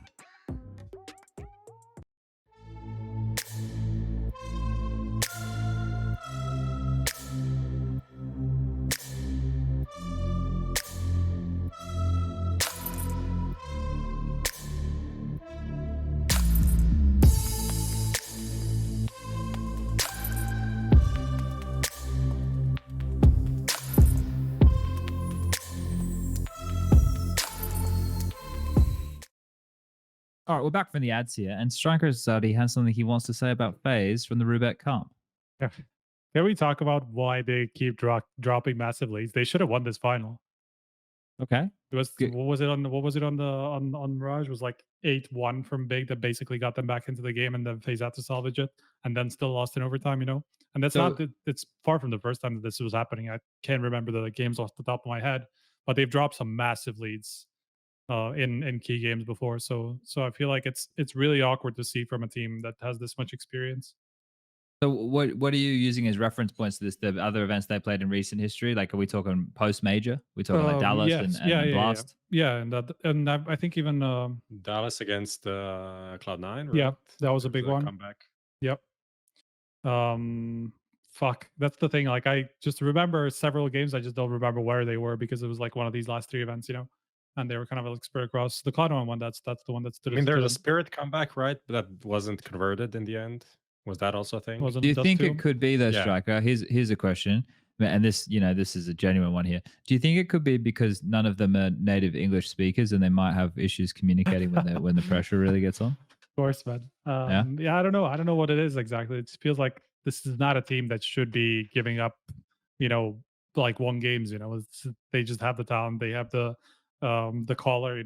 That shouldn't be happening. Just This is the broader topic, this though, right? Like, this is the question. This is let's just sit here and be honest with ourselves for a second. Okay, if FaZe have come out of this and they're not all mentally there, and they then they're not going to be as dominant or winning these games as they should be, right? And I know what you're saying. They shouldn't be giving up these leads. I understand what you're saying with that, right? Should be a championship quality squad, but I don't know. Like, I have a hard time in this post major period that we're in right now. It just feels like nothing matters. Everything feels like a fucking blur, It's just, and I'm not saying that's an excuse because there's a whole bunch of people on HLTV who will gladly make excuse threads for FaZe, right? But like, I don't know. I find it like super weird. This is curious, right? Just let me put it this way for you guys. Let's have this conversation. If you're FaZe and this year you win Katowice, the first Pro League season, you win the major, you win Cologne, you win Rio, you win the second Pro League season, and you win the Blast World Finals. Did everything else in between even matter? Like, do you even give a fuck? I mean, it depends on yes and no. Yeah. I guess it's always about winning more and like putting up a record and doing all of these things. Like, I think you can never kind of look past that. When you look at like the Astralis 2018, don't you want to be that, right? Of course, it's hard to be 100% and fully motivated for every event, and probably the competition is harder now than it was back then. So it's easier to kind of have a slip up, and maybe the way they play is more prone to slip ups. But I agree that's not. It doesn't really feel like. I mean, Cologne is around the corner, but I don't really feel like Cologne is around the corner. I don't know if this I know is what you're saying. the sentiment that's shared, because I felt it before the major. I felt it before Katowice. I'm like, oh, shit's happening. Even before the RMR, like, I feel like the hype before the RMR was bigger for me personally than for Cologne now, because that is, who's going to make it to the major? It's super important. Cologne is important, but no one's going to win a Grand Slam there.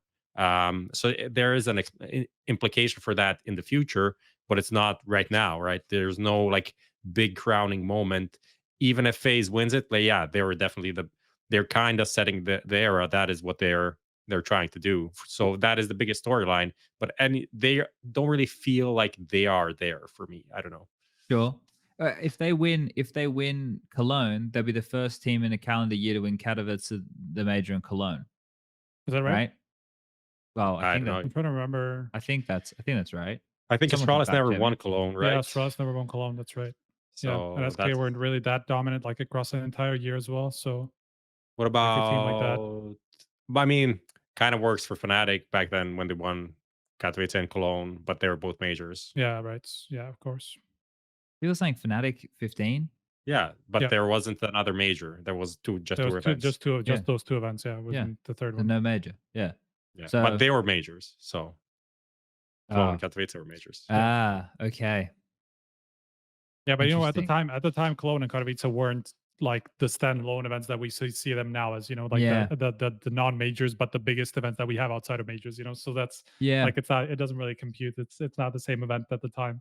It's weird it's to make it's a bit comparisons different. like that as well, Yeah. isn't it? Like with the We've just history type of thing. moved in a very different direction in those with those two events because they lost major status quite a long time ago now. Yeah. So Yeah, that's curious. Yeah, I don't know. This phase conversation, right? This is the thing. Like, let's quickly talk about Valencia, and then we can get into the Cologne conversation because I right. think we're gonna need the Cologne runway to talk about that.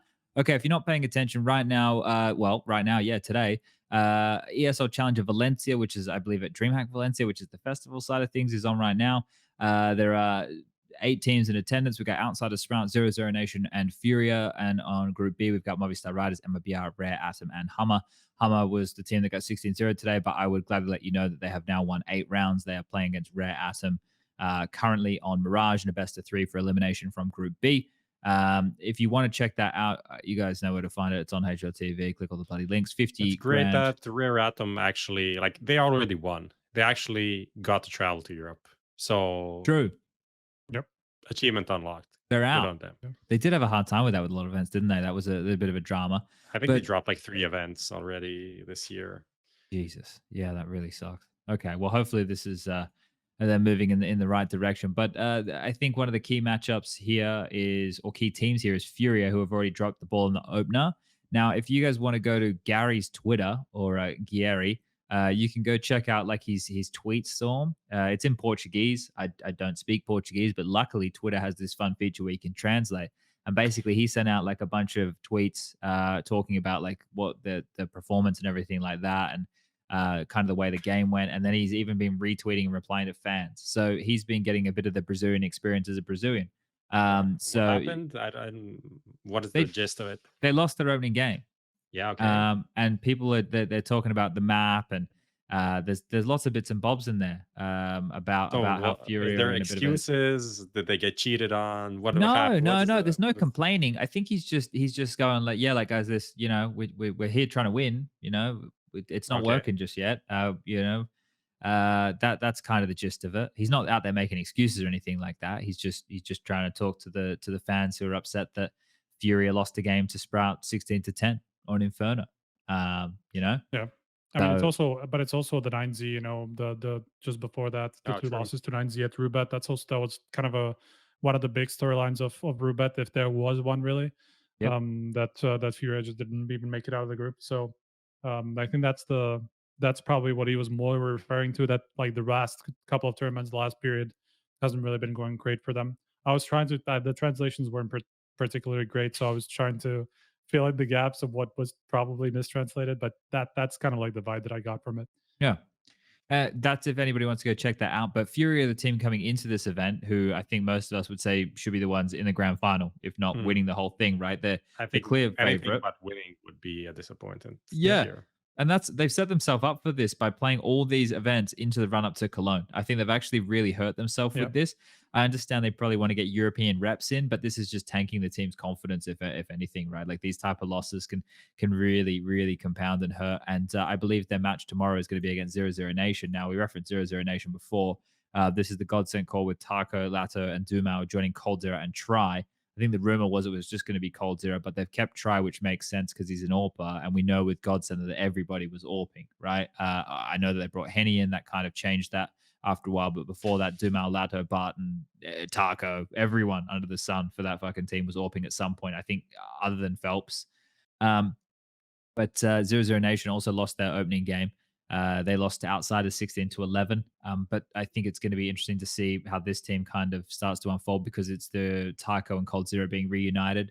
I'd love to see 00 Nation taking on Imperial at some point, right? That'd be a fun game. You can only imagine like what type of viewership we're going to be looking at for a game like that one on Golaz's channel, right?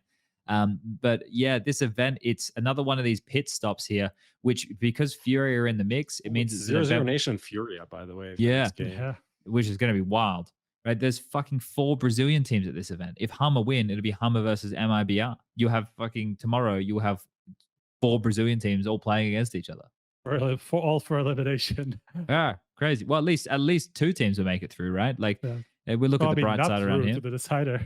Oh yeah, that's right. It is the fucking. They're all elimination games. Yeah, not ideal.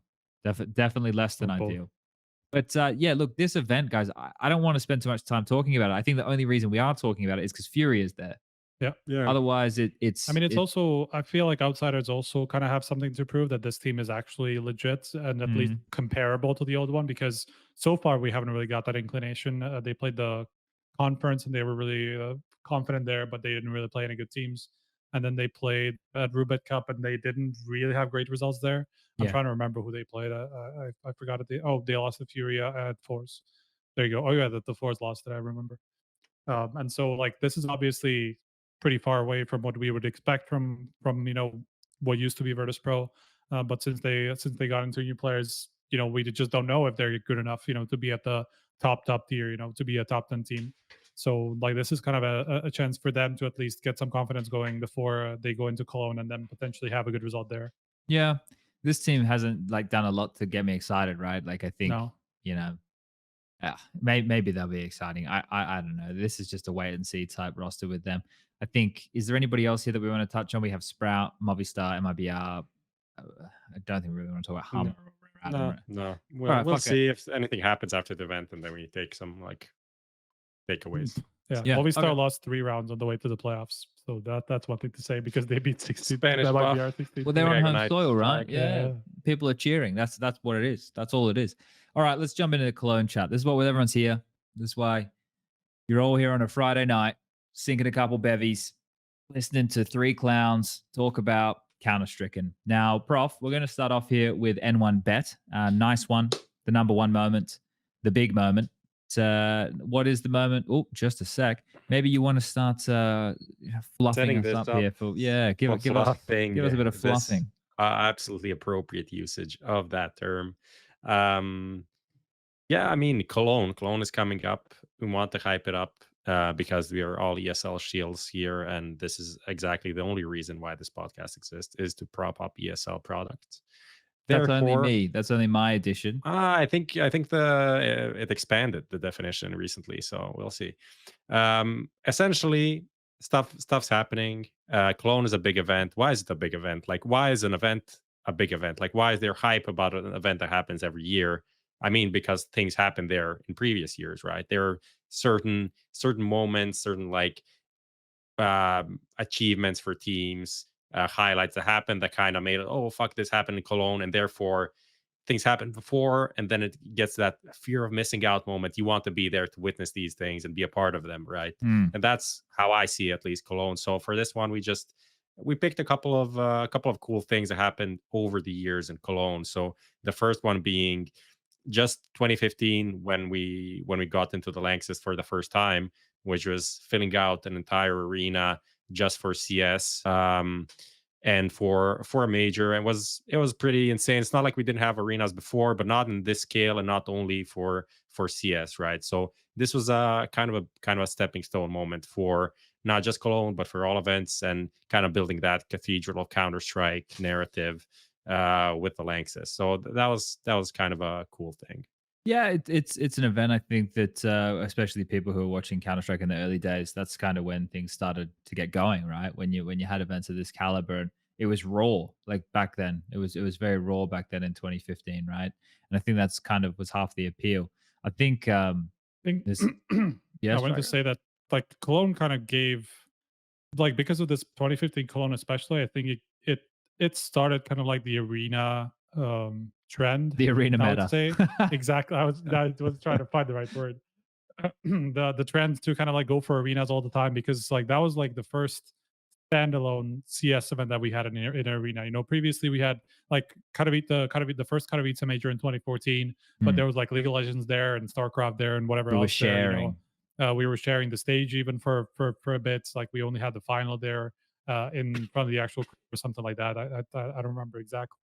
And so like this Cologne 2015 was the first arena that we had for only CS when we filled it out, and that's kind of like what gave CSGO the prestige almost. And we found out we can actually fill arenas just for CS for an entire playoffs. So that's kind of how it got started. So I feel like that's also why this event has such prestige today.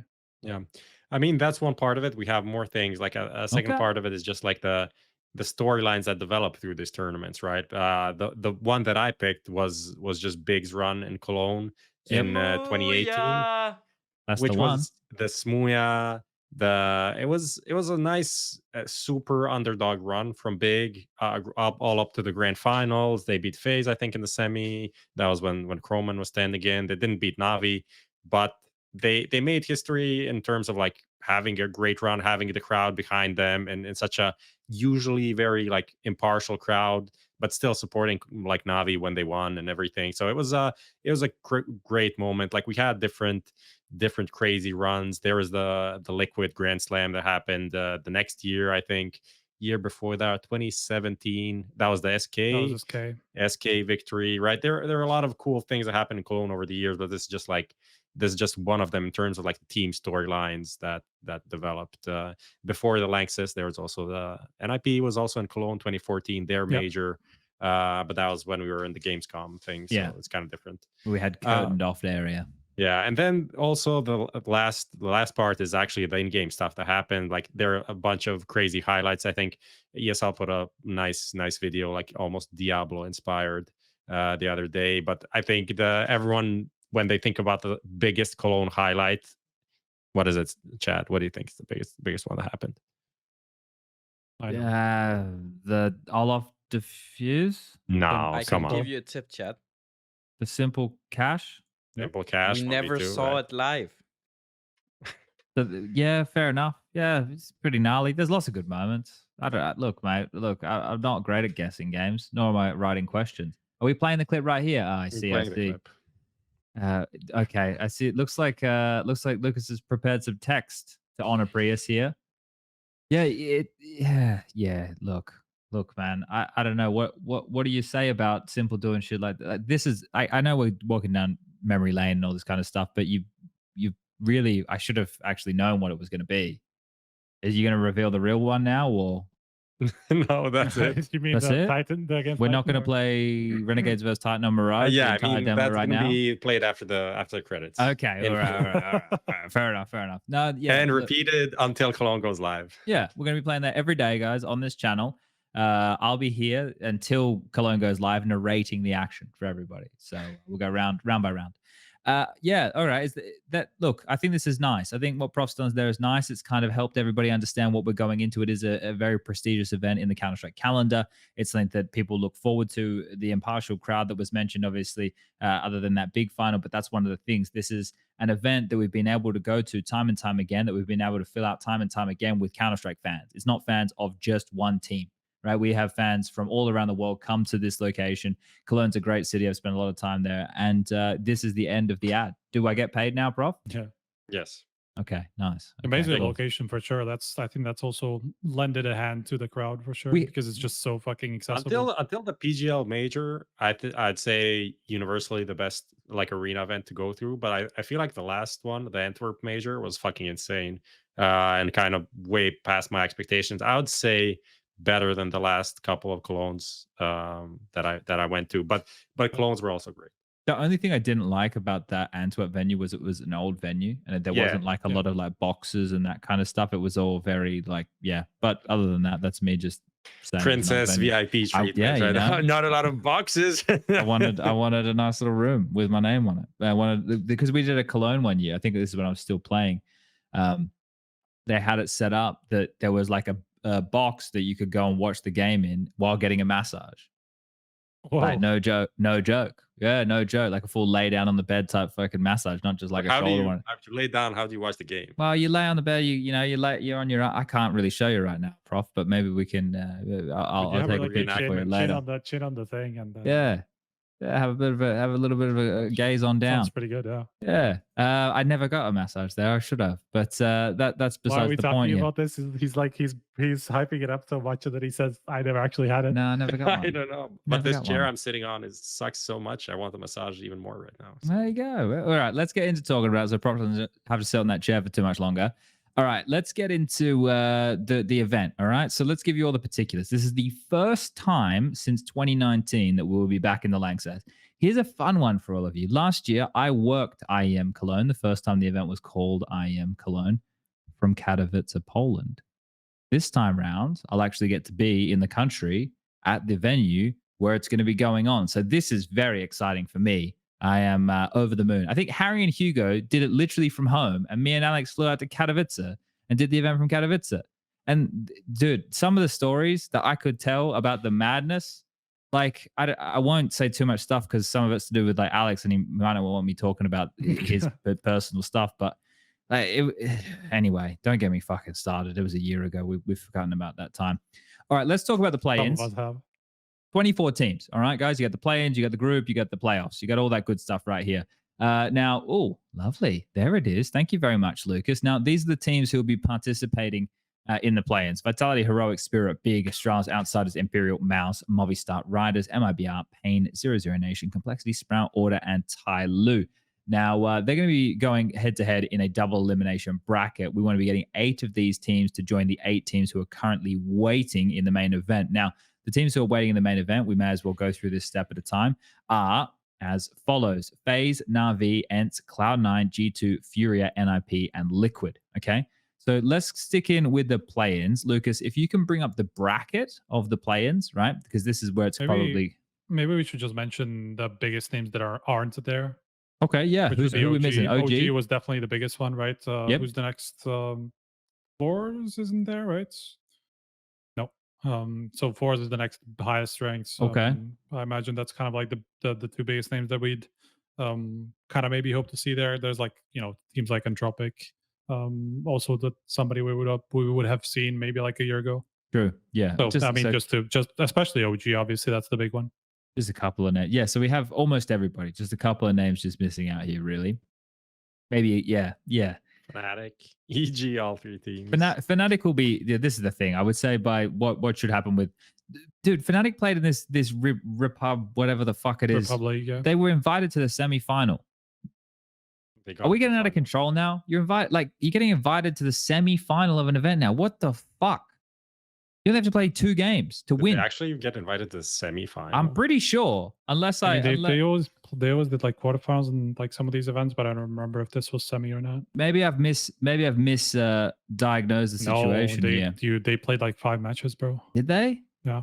I saw them play at groups or some shit. Like they skipped like a pre-stage or something like that. But I think that they played groups. Stage. Yeah, because they had groups. Mind. Yeah. So ignore it's like everything I just said. Yeah. Wipe the tape. Clean the tape, restart the stream, turn it off, Lucas, delete the VOD, and we'll start again. All right, that's the fake news of the night. It's good that everybody in chat's paying attention. Wait, look, we got fake news, dud, SPUNJ high. They played groups. Fact fake check. news, brother. Fnatic lost from 13. Oh, okay, 31. That's that. We weren't talking about that, but we're getting this in. You are fake news. They took Nip's place. I'm just going to read chat for the next hour until people stop. SPUNJ fake news trying to destroy Fnatic. People should write something ridiculous, so then he has to stop. SPUNJ high lol w. Twitch chat is very trustworthy. This is content right here. All right. Anyway, we went off the rails. This is what the top 0.001 on Twitch actually do. PewDiePie, guest DJ Cologne. They just read stuff and react. Yeah, you just watch YouTube videos and you say shit, right? It's kind of, you live with the organism. Wait, this gentleman right here, Bakish, keeps asking about the bet. The bet's not over yet. Nope. No, we still got a little while. We still have but 2 months almost. Roobet was definitely a step in the right direction for me. I just want to say that regardless, it'll have been 3 years. Yeah, true. Anyway, back on topic. Play-ins. Bring out the brackets here, Lucas. But two of those years, nobody remembers, so who cares? Yeah, brackets. I mean, look, am I wrong? I'm not wrong. No, you're right. You're right. You are right. Okay. Let's take a little bit of a look right here at this bracket. So as I mentioned, it's double elimination bracket. The opening games are best of 1s and all the follow-up matches are best of 3s. The 8 teams will be making their way through to that main group. Now, here are the opening matchups: Rogue versus Sprout, Mouse versus Pain, Spirit versus Complexity, 00 Nation versus Astralis, Big versus Order, Outsiders versus Imperial, MIBR versus Movistar Riders, and Tyler versus Vitality. So what I think we do, guys, with the play-ins is we kind of blitz through this bracket here and we just talk through what we think is going to happen. So Heroic versus Sprout. This one here, I think, maybe a little bit closer than people would be expecting because it's the debut of Heroic with Jabbi, right? Sprout right now playing this Valencia land. They already picked up a win over Fury up. I don't think Sprout are a slouch team. I think that they're one of these tier 2 teams who can occasionally push some of the better teams, right? In terms of them winning the game, it's possible, but I would still have Heroic here as the favorite. If Heroic drop the ball and they're really not on point, then Sprout can win, right? It's not a free win, but I don't think it's a given or expected in any way. It's also kind of helpful to Heroic almost that it's best of one, just because, you know, new player, they probably don't have the best map pool. They maybe haven't really caught up with Jabbi on every map, and so they're gonna play something where they're at least feeling comfortable, you know. So so we'll go with Heroic winning that one. Yeah, the mouse pain. This one here, I don't know. No, seriously. That speaks a lot about Mouse's level at the moment. Who's confident about Mouse Sports? Mouse have been. I was thinking about this recently, looking at the results and everything. They're being like, how do I put this? Just like reasonably underwhelming, if that makes sense. Reasonably underwhelming. Okay. It's like they win enough games for us to not be like, oh my god, what are they doing?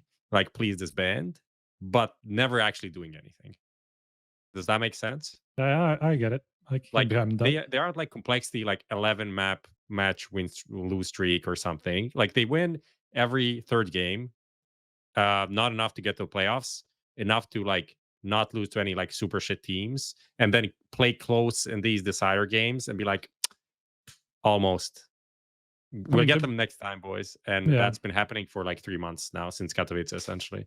Yeah, I mean, to be fair, across the last 3 events, the only 2 teams that they beat were Movistar Riders and Falcons. They lost to ENCE, Vitality, NIP, ENCE again, Eternal Fire since that event. So the it's not Eternal like, Fire one hurts. Yeah, that one it was even close, I think. Voxix and the Tars just like destroyed them. So okay, so let's look at Pain here, who I think aren't bad, right? Pain were okay. Pain is good. I think they're actually. okay. Yeah, like Nathan's the AWPer, right? Nathan was looking good at the armor. I feel like they could win this. Honestly, I'm not doing a best of one. I'm not saying they were the favorites, but they could win this. So there's not going to be any Dust 2, right? Because Mouse are going to ban that. Like, I don't know. I guess if we start, I feel like if Pain somehow get it to Vertigo, I can see them winning the game in a best of one. I can see them winning something like a Vertigo. Okay. I mean, you do have to consider that like Pain don't really play at this level a lot. Like the last time we saw, what was it, where they played Vitality, got a map off them, right? Blast or some shits. I don't remember exactly. Yeah. You're right. But like, they played in Blast because they beat Fury in the North American Showdown final. The Blast Showdown. There you go. Yeah. So that's like the only thing that we've seen them play on European soil in quite a while, and so like it's difficult to know where they stand. The classic team that Mouse beat at these events and then lose the next 2 games, and it's like, we tried. Yeah. But they should win this game, though. Yeah, should we just go with they should win this game? Let's go with the Mouse there. Let's go with they should win this game. So Mouse Heroic. We can change if we end up with all favorites winning these games. We just go back and change this one to Pain. It's okay if we do that, right? Because we're talking through mild. Like we've given Pain like a like a 60-40 chance here, right? Like Spirit Complexity is a bit of an oddball because we don't know what to expect from Spirit with Wonderful, and we know Complexity are bad. I was gonna say we know what to expect from Complexity, and they lost like 7 matches in a row or some shit. So I think I would go with Spirit, even with the changes. Yeah, this one here. It has to be Spirit. Has to be Spirit. Then we go 0 Nation, Astralis. I'm keeping up the pace. Has to be Astralis. Has to be Astralis at this point. We don't know enough about 0 Nation. Yeah. Yep. I mean, Astralis. People shit on Astralis, but overall their results aren't that bad. Like they're like Ancient. They're kind of like the Vitality, but the Vitality of like the last few months, you know, the same kind of a feeling that I get from Astralis. You know, they're good against, you know, the teams that they should be beating, like the top 20 and stuff like that, but they just can't break through. You know, they don't get the big wins. They don't really beat anybody that impressive. So if Spirit turns up with a mouse, they will win. Jesus. Yeah, fair enough. Okay, so let's go Astralis. Okay. Yeah. Winners match. Yeah, let's do the 2 winners. So Heroic versus Mouse. I'm gonna go Heroic. Heroic easy, yeah. So Heroic would be the first team locked in, and then the other one would be Spirit versus Astralis. I'd go Astralis just because they should beat a team who just added a guy who has never AWP'd in Tier 1 Counter before. Right? Yeah. That's reasonable. Yeah. Yeah, so, but like I think so. There's a chance they lose, like a very good chance they lose, right? Because it can't just keep being the Blame F show. Like if we're gonna be honest, like Blame is the only one consistently fragging in this team, right? All the other parts are just not consistent enough. That's the biggest issue with Astralis. But in this stage of the competition, this play-in stage, is where we're meant to have the weaker teams from certain regions come and not get to the main event because the Europeans are meant to beat them. So let's go Astralis win over Spirit. So we'll have a Heroic and Astralis, which means both Danish teams are through. Okay, Big versus Order. I think we'll go Big. Yep. Australian Counter-Strike kind of fucked at the moment. Outsiders Imperial. That's an interesting one. Yeah, I think honestly. so. I don't know where to put this one. Haven't we just said that Imperial have won like the last one out of the last 10 big time matches though? Like surely form-wise, we should be going for outsiders. Yeah, all right. I'm happy. Outsiders there. Like it's Big not going to skin off outsiders. my nose, but this could be like Imperial could just be like big tournament players, you know? Like I mean, it's possible that this is kind of like the tournament that they really care about, and you know, like it's going to be the major Magic again. But from what we've seen the last 3 events, it's just not. I don't feel comfortable picking them essentially. Air out of the balloon type stuff. Movistar Riders versus MIBR. Then I think I would want to have Movistar. They literally just beat form. MIBR 16-3, so I feel like that's also an indication, right? But MIBR definitely have it. Like this is a matchup that MIBR should have a chance in. They just didn't the last time they played. So, but they got rid of Woody closer as well, didn't they? But Woody was being game leader. That doesn't seem to be working well for them. They just got rid of their IGL upper and chucked in a new player. And it hasn't been, you know, sometimes these things when you replace a player that has a specific role with someone that doesn't do that role and try to figure out things, doesn't really work out. Right. Well, now it's the rumor is that Phelps and Woody are going to be making a team together. Yeah, with some like big org from Crossfire, Free Fire, curious, very X-Fire. I don't know. But let's stick with Movistar Riders. Tyler versus Vitality. Vitality have to win this game. Yeah. How's this part of the practice so weak suddenly? It is, How's right? Vitality having this shit run right here? Like, but this is so easy for them. It's not like, well, whatever. But let's see how it shakes out, right? So let's say, okay, so in these next 2 matches we'd have, it'd be Big versus Outsiders, and it would be Vitality versus Movistar. I think we would all come to be saying Big and Vitality should be winning those best 3 series, right? Yep. So then our teams would be Heroic, Astralis, Big, and Vitality. Those are the 4 best teams that we have in the play-in. So we have the teams we want through, and then we have to go through the losers side, right? So it would be Sprout versus Pain in a best of 3. Can we just like go through? There's going to be too much to go through every game. If we go through like the remaining teams, which would be like Spirit, Outsiders, Imperial, Mouse, Movistar, MIBR, Pain, 00 Nation, Complexity, Sprout, Order, Tyloo. Like, which 4 teams do we think are going to advance from that? I'd say Spirit for sure, and then who the fuck knows? Like, it gets really Mouse messy. probably. Wait, what's the Spirit one? Spirit playing 00 Nation. 00 Nation. Nah. Okay. But then they would play. This is the thing. Then they would play somebody from the upper bracket, right? So that would be like, but from the bottom side. Yeah. So it would be like Order, Imperial, MIBR, Tyloo-ish. So I guess they should be. I guess they should be going through actually. This is really quite difficult, right? At this juncture here, because to make up 4 more teams out of all these names, I don't even know if I could name 4 more teams who I think I won in the main event in the main group. I mean, Mouse, I think, just generally probably should be at the main events. Then do we make that same like conversation for somebody like Outsiders? Yeah. Yeah. If the problem is, that's the problem. Like with Outsiders, I just don't know. You know, I've seen the new lineup play like just the 4th series, basically. Like out of the few matches that they played, I only saw the 4th series, and they were fine. It's just, you know, it was a close game. So it's kind of hard to judge for me how good they are with Norbert and Fame at the moment. Well, this is the thing, because when we talk about the main event next, right, we're obviously going to be a bit more. This is the thing. Out of all the teams here, only the first 4 teams that we mentioned getting through are the only ones that we think are going to have any real shot at going deep in the main event anyway, right? Yeah. Like, so the rest doesn't even matter. Honestly. It doesn't even matter. If we're on the fence about it, it doesn't even matter, right? It means a lot to these teams, but in the overall event, it's really of no consequence. So let's just go and hope that we get the 4 favorites through, and I'll mention them again. That's going to be Heroic, Astralis, Big, and Vitality. If we get those names through to join the other 8 that we have, let's jump into the main event, because the rest of them, like, it sucks, but like that's just the honest truth of the matter. And if one of them have a dark horse run and come from nowhere and do something sick, then sure, we'll give them the props then. But right now, there's a lot of signs against a lot of these teams. So I think this is the question now is, before we go into like prediction group, whatever, what the shit. The question is, who is going to win this event?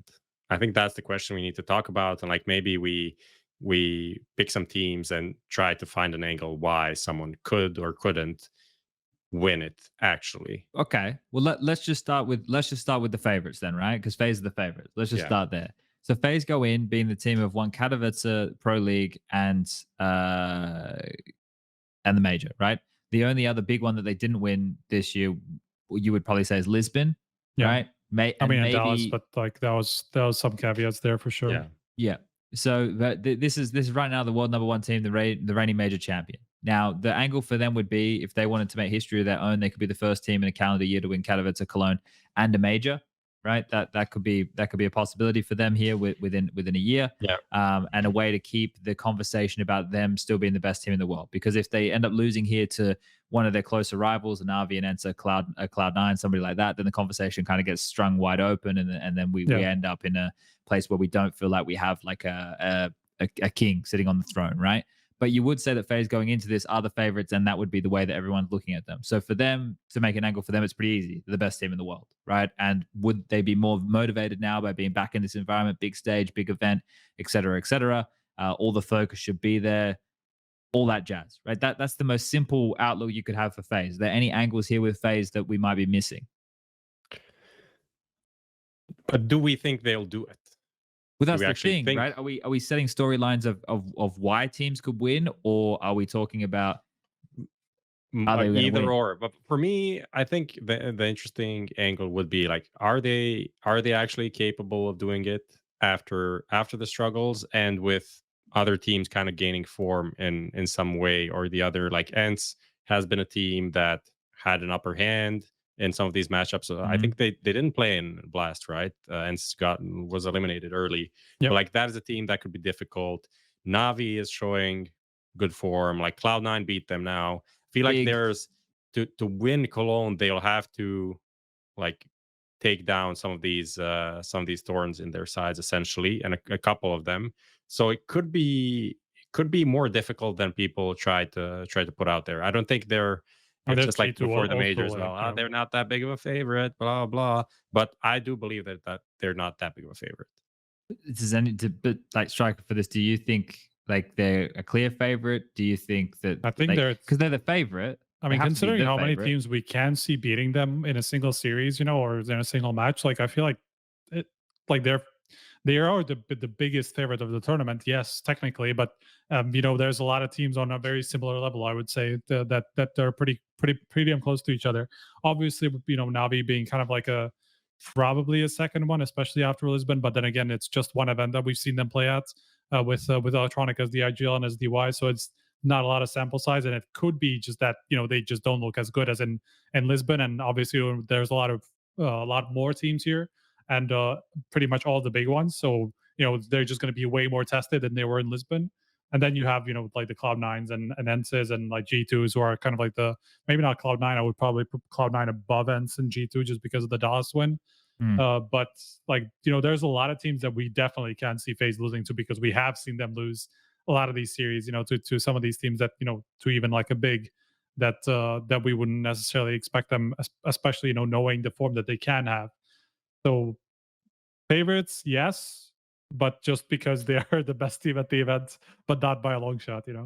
So I'm curious, Prof, right? Because you're teeing this up, right? Who do you have as winning the event then, right? Like if you were pinning the tail on the donkey now, who would it be? I'm dark horsing Heroic. Okay. What though? Okay. No, I like it. I think this is the time to be out there. Fuck yeah, let's go. Yeah. I feel like for them, like refrezh was one of the players that didn't really perform in the big stadiums. At the biggest events. So that's a thing. Like they could also just get eliminated in the play-ins. But I feel like they have a chance to just ride a high and finally do what they weren't able to. Like people are gonna laugh right now. Ha ha ha. Kek W's in chat. But look at them at the major. Like they were very close to beating NAVI. They could have done something there. Not maybe very close, but like fairly close. There was a really good chance for them to do something there. They didn't. That side of the bracket was then open for a deeper run for sure. I think Heroic are a dark horse. I'm not saying they're the favorites. For me, I feel like there's something about this NAVI team which is like so fucking enticing that you can't really skip on. Like you just want that. You want that hit. You want it. It's not good for you, but you want it. Essentially, that's how I feel about NAVI. So if I had to pick a team, I'd pick them. Okay. Well, you were going to pick Navi or Heroic? Navi as the favorite, but like dark horse. Okay, Heroic. I see. You have two categories right now. Okay. I see. I understand. I like All right, that angle, sure. we're picking like our dream girl, but the girl that we can probably get. I see what we're doing here, Prof. I see the way that we're going about this. Okay. Very relevant. I think that it's a curious one, right? Because something that people need to keep in mind with the group stage for Cologne is the fact that only 3 teams from each group progress, right? And this is one of the most cutthroat things about the format that they have here is if you lose your opening best of 3, let's say in either of these 2 groups, and the groups are set up. Oh my god, I just noticed the first group, man. I know, right? Navi, God. NIP, G2, and ENCE. That's the thing. Like Heroic going to that group, and like, what the fuck is gonna happen there? You know. The other group is FaZe, Liquid, Cloud9, Furia. Like Liquid and Furia, and mainly Furia because of the recent form. Like you could swap Liquid with anybody in the top group, right? Other than Yeah, it would be a NAVI, bit more and it balanced would for make the groups much more balanced. But this is the issue we have, right? Like, But then we have Liquid with YEKINDAR, you know, so there's Sure, there's but- definitely like a dark horse potential there.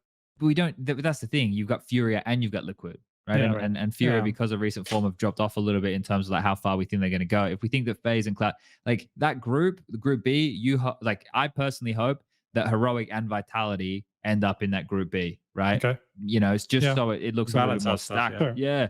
Maybe even throw fucking Big in there just to see if they can play FaZe again, right? And see what happens. That'd be a lot of big teams in one group. I feel Well, like Yeah. Only well, one big in the tournament. It's probably going to go 2-2, right? They'll take the first 2 teams and put them in, like split them up, and Yeah. I don't know, but yeah.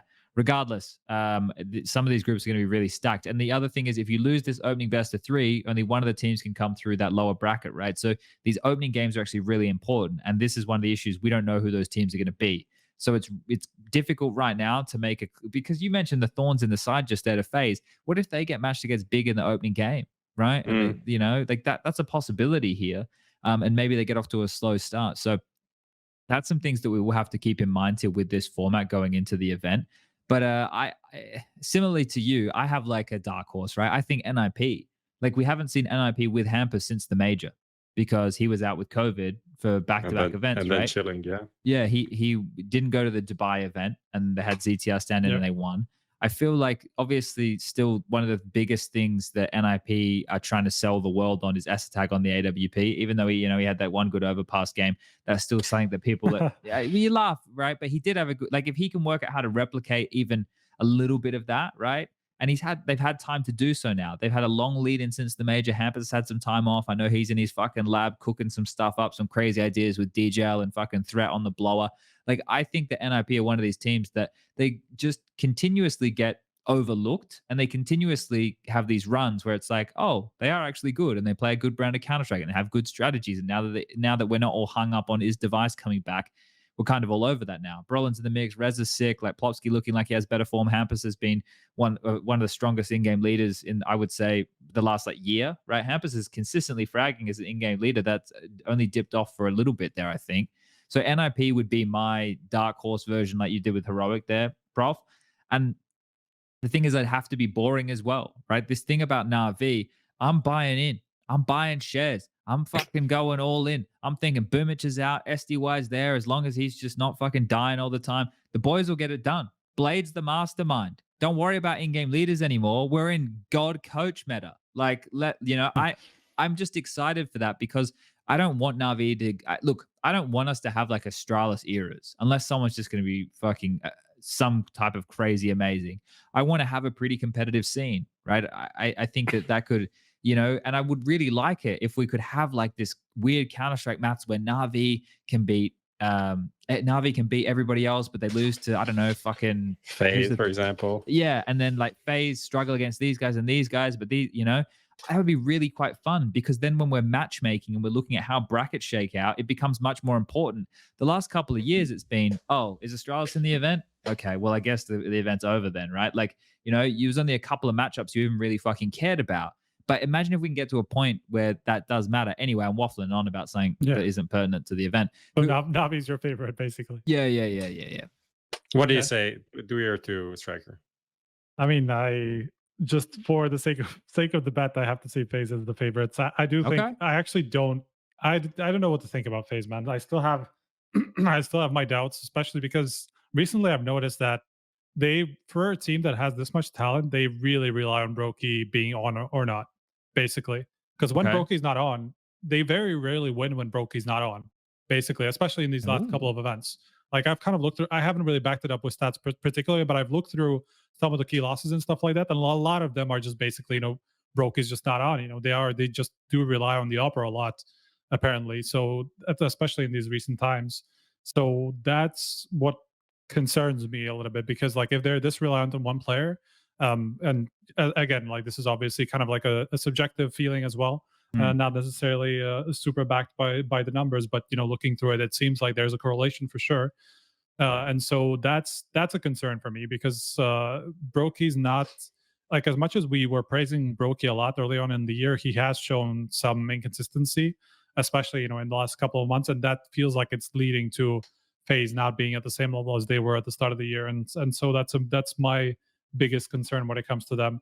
I would still, as I said, like I think they are still the best team going into this event. I think as much as we said Roobet Cup didn't matter, it was kind of important that they didn't bomb out, because if they did, then I would have been really fucking scared for, like, I would have seen them just going out in groups again, like in Cologne. I really would have. So that was a little bit of a wake up call, I think, for them. Yeah. So I'm hopeful after that again. I really thought after I was like, before Dallas, I was like, I just need them not to be shit. Like I just need them not to bomb out of every event.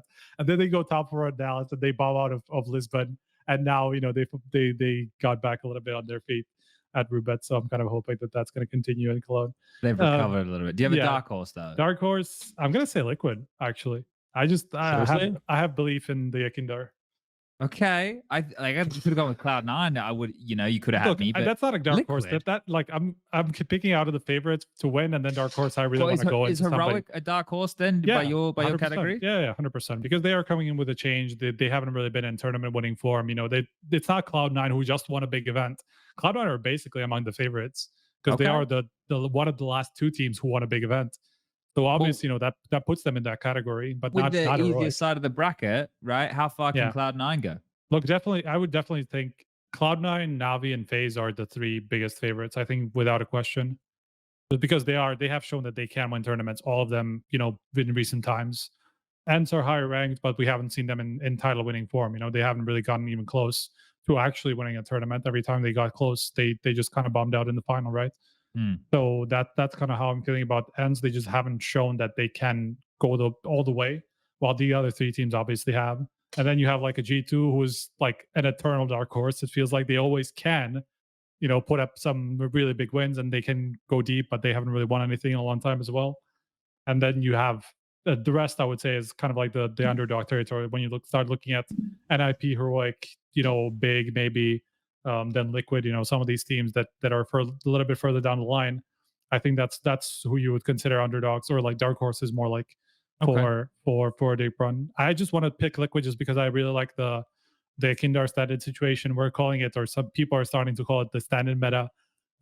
We obviously have seen a lot of stand-ins do well, so I'm all for that. I think YEKINDAR is going to do great. I think Liquid are definitely going to look better with the space that he's able to create almost without help. So I think that's something that could definitely kickstart Liquid and help them get at least a deep run. Maybe not win. I think that's a really fucking big stretch. But they could make a semis, or something like that. Okay. Let's start throwing out some wild questions here. Prof, here's one for you. G2, if they don't make playoffs, roster change? Yeah. Who's it going to be? Because I read some of the YouTube comments afterwards, and people say, like, every time we talk about G2, I just mention Jax, and then people are like, but Jax is doing his job for the team. The difficult thing is, the reason I say poor Jax is because there's no way you break up the Hunter Nico situation. Monacy's not going anywhere, which means it can only be Alexi B, who's an in-game leader, and they're a premium right now, so it has to be Jax. So who is it? I will not answer this question for the comment section. You want to avoid more of the same comment? It's just like that justification I give right now. Like, I like Jax. Jax is a real fun dude. Always got a big smile on his face. I think what he contributes to the team and some of the roles and stuff he does for the squad. I think he gets a lot out of the what comment he does. section is going to love this. Here we go. Hopefully, maybe on G2, back on the roster changes. They get upset. They're like, "Oh, SPUNJ will do anything to avoid talking about G2." I just don't think that seems so interesting. What do you want me to talk about? What you know? I mean, G2 are interesting in that they are never predictable. True. Yeah. Like you Look, just never know what you're gonna get out of these G2. That's the thing. Like that's why it's hard to talk about them. We just always say the same thing essentially. It's like, what the fuck is this team about? yeah. Look, I don't know. The thing But is, like, G2 could easily just go to the final here and have a Could- chance. You know, tell me- Of they're course. just that type of a team. Do you guys think Vitality could win this event? yeah, We haven't really talked about them. I yet, think they sure. could. Why not?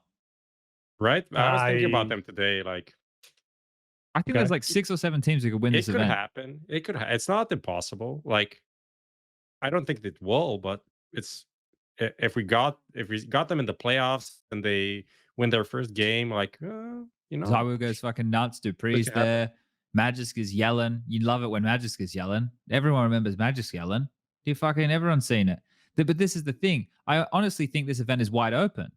Like, Yeah. I know we're talking about favorites and NAVI and FaZe, and we're talking about dark horses. I think the event's wide open. I don't think there's a clear favorite. I don't think there's I know that there is on paper, right? But this event for me almost feels standalone. It almost feels that everything that happened post major or whatever doesn't seem to matter a lot. Like, I we're mean, every going team into- that was bad got enough of good results. Like Vitality got their they got a semi or final where they Final were and- something, right? Then Cloud9 won after having a shit major. G2 had like some playoffs. You know, everyone got like FaZe kind of dropped off. Navi picked up after a roster change. Like everyone is just like, ooh, there's no clear like trajectory on all of these teams, on all of these top teams to say like, oh, these guys are obviously going to do well. These guys are obviously going to turn to trash. Like, of course, some of these teams in the play-in, you don't really expect anything from them. And maybe you can say Liquid. For me, I don't really see it. Maybe Furia are on the downturn. I think that's the only team that we're kind of concerned, but they can still turn it around in Valencia and like win by the time Cologne is around. But other than that, these teams are like, it's going to be crazy. It's going to be really. It should be a very competitive event. And I also think when you consider the fact there's 2 factors here, right? The M4 one, which we touched upon earlier, it's trending up. The A4 definitely trending up. New Ancient as well is another factor. We've seen a little bit of it, but I don't think enough to see how it's necessarily changing completely with the meta. I saw FaZe doing a boost the other day in Cave with that new pillar where I think it was Rain on top, and he was able to look like Cave entrance and then to B ramp, and then there was different mollies they were throwing in mid and stuff.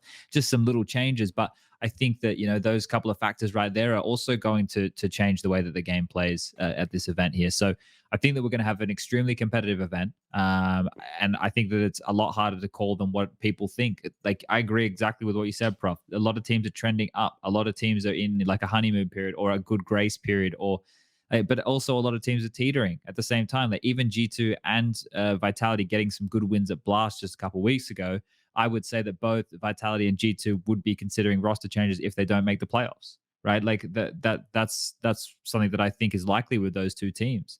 And then you can go down the list here and you can go, okay, well, you know, like let's say ENCE Bomb Out Now what do they think, right? Because when we spoke to Snappy, he was saying, well, I think I asked the question if they were like ahead of schedule or where they thought they would be. And he said, yes. So I guess you stick with this team, right? You look at Cloud9.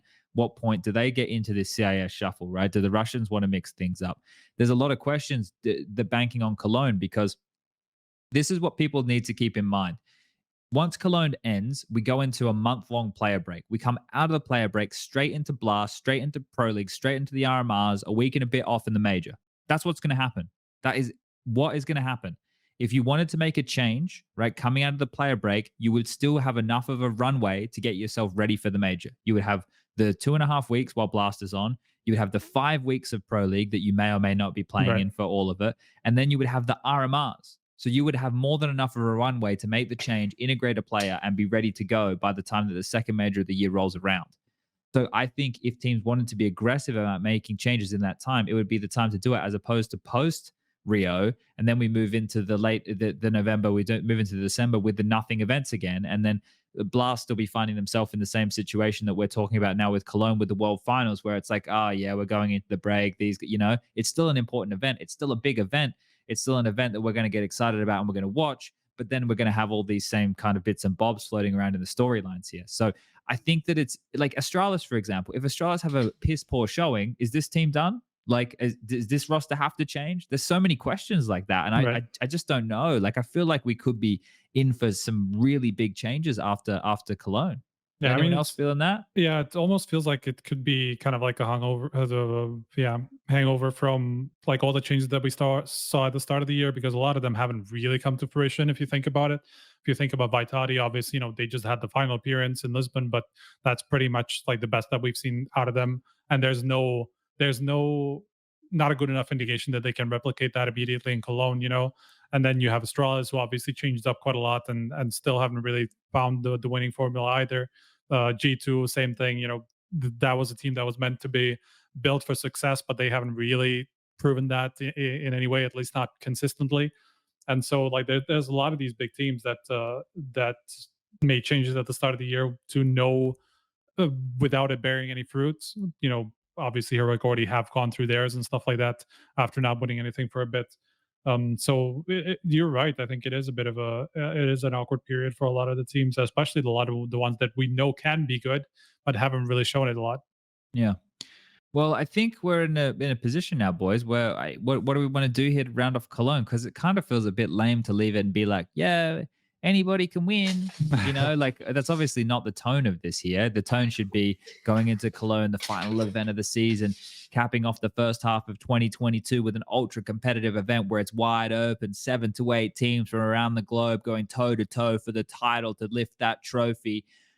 That's kind of the vibe I was hoping to get a bit more of here, but I feel I've left it and just gone, yeah, well, anyone can win. So it's Counter-Strike. I feel like I'm doing player analysis. Yeah, it's Counter-Strike and it's random. We need to hit our shots, hit our hots. Yeah, they have more confidence than us. We weren't communicating well. Like I'm doing the cliches for everybody here, but well, yeah. It is a difficult event to call. I think that's the most exciting thing about this Cologne and about this end of the season and what it could mean, going forward. I don't necessarily want to look too far ahead into the future, but like obviously there's shitloads of storylines around this, and you're right, it's fucking 5 teams easily could win it.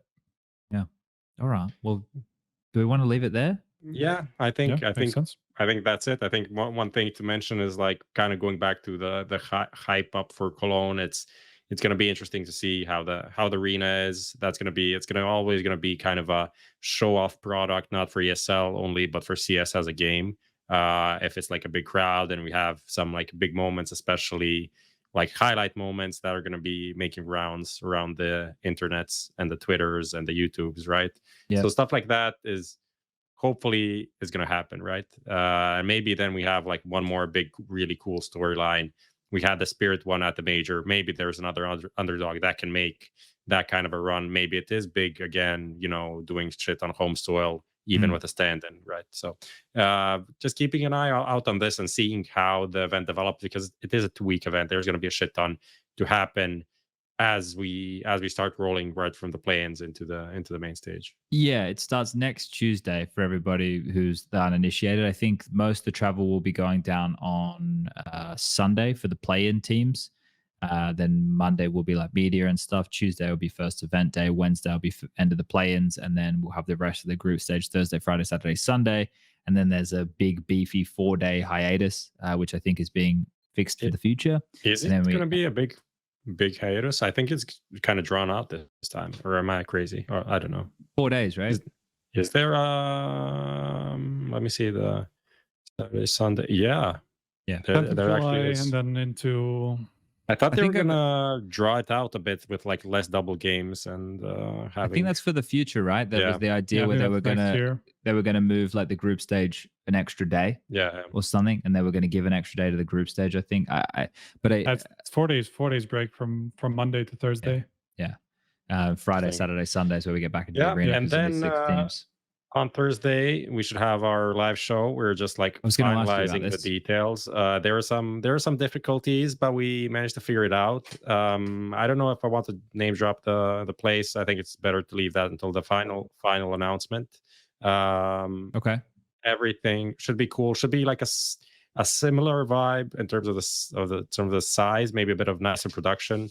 Maybe not as much alcohol. But it should be cool. Yeah. I think by Monday we should have the tickets out, so people should just follow HLTV Confirmed, and also there's a Eventbrite link that we're for HLTV where you can like subscribe. So when we make a new thing, you should get a notification of some sort so you can buy the tickets, since they're going to be very, very limited as last time. I think as you well. were doing 80 this time, right? Yes. Okay. Okay, Yeah. last time was all right. 60, right? Yeah.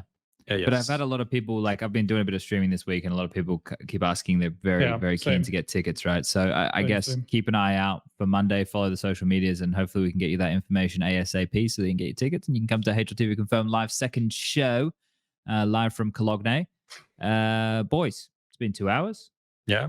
Prof's joined us. He's made it through. He's still looking alive. Yeah. And Who would say that I have COVID? No one. No one knows. No one knows. No Yeah, one I couldn't knows. tell. All right. Well, I guess we close it down. I feel like we should have had like a dartboard or something going on with a bit more, raz and Throwing bang. shit. I feel like we need something a bit more special. But I guess we're just being honest with what's in front of us here. So this event, I think, should be a fun one. And I hope that everybody tunes in to get your Counter-Strike action, because once this ends, you're going to have about a month hiatus from the Tier 1 games before we get back underway. Strike out, anything you want to say before we go? Nope. Enjoy Prof, the you show. good? Prof's good. All right. I am good. Lucas, you good? Yeah. You sure? You don't sound good. Yeah. I mean, nobody ever sends me any questions that we can answer in playtime. We'll see if we I'm can so get some sad. questions for you in the future for playtime. We normally don't even make it to playtime, mate. So that's more my fault than the guest's fault for not asking the questions. You never know. Prof might have an entire bag of questions dedicated just for you because we never get there. We never ask. Maybe next consider time. that. Don't bait me We're like going to this. post that picture of you crying. Also, fun fact: Lucas can cry just like On cue. On command. On command. Oh, nice. Okay. He's one of those people. So we're gonna just post that picture and say, Lucas, a producer, is very sad he never gets any questions. This is a real picture, and brackets. Please ask him stuff. There you go. That's for Dimitri and doing everyone's job right now. We can work that out for you in the future there, Lucas. All right. One quick question from T Burrows here. It's an important one. He says, JKS situation, come on. JKS is doesn't have a team. He's still in Australia, but this would be the perfect time after Cologne to get him a squad, boys. To get him a squad. All right. Thanks to Xtrfy, N1Bet, and Bitskins. Good night. We'll see you all during Cologne.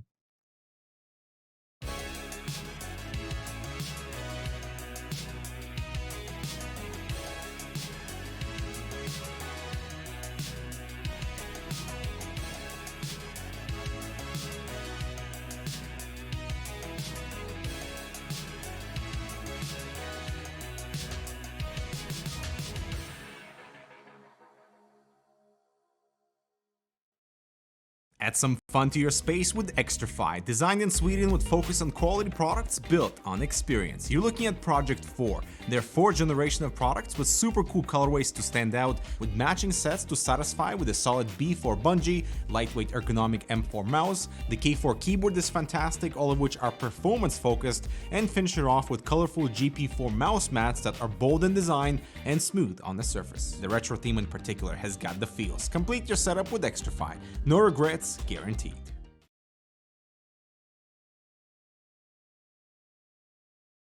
Stuck ranking up? Lost the motivation to grind? Bored of clicking heads on aim maps? Get some color into your game. Bitskins.com. Buying and selling skins made easy.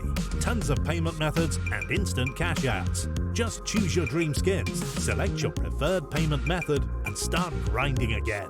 If you want to play like the pros, you gotta look like the pros.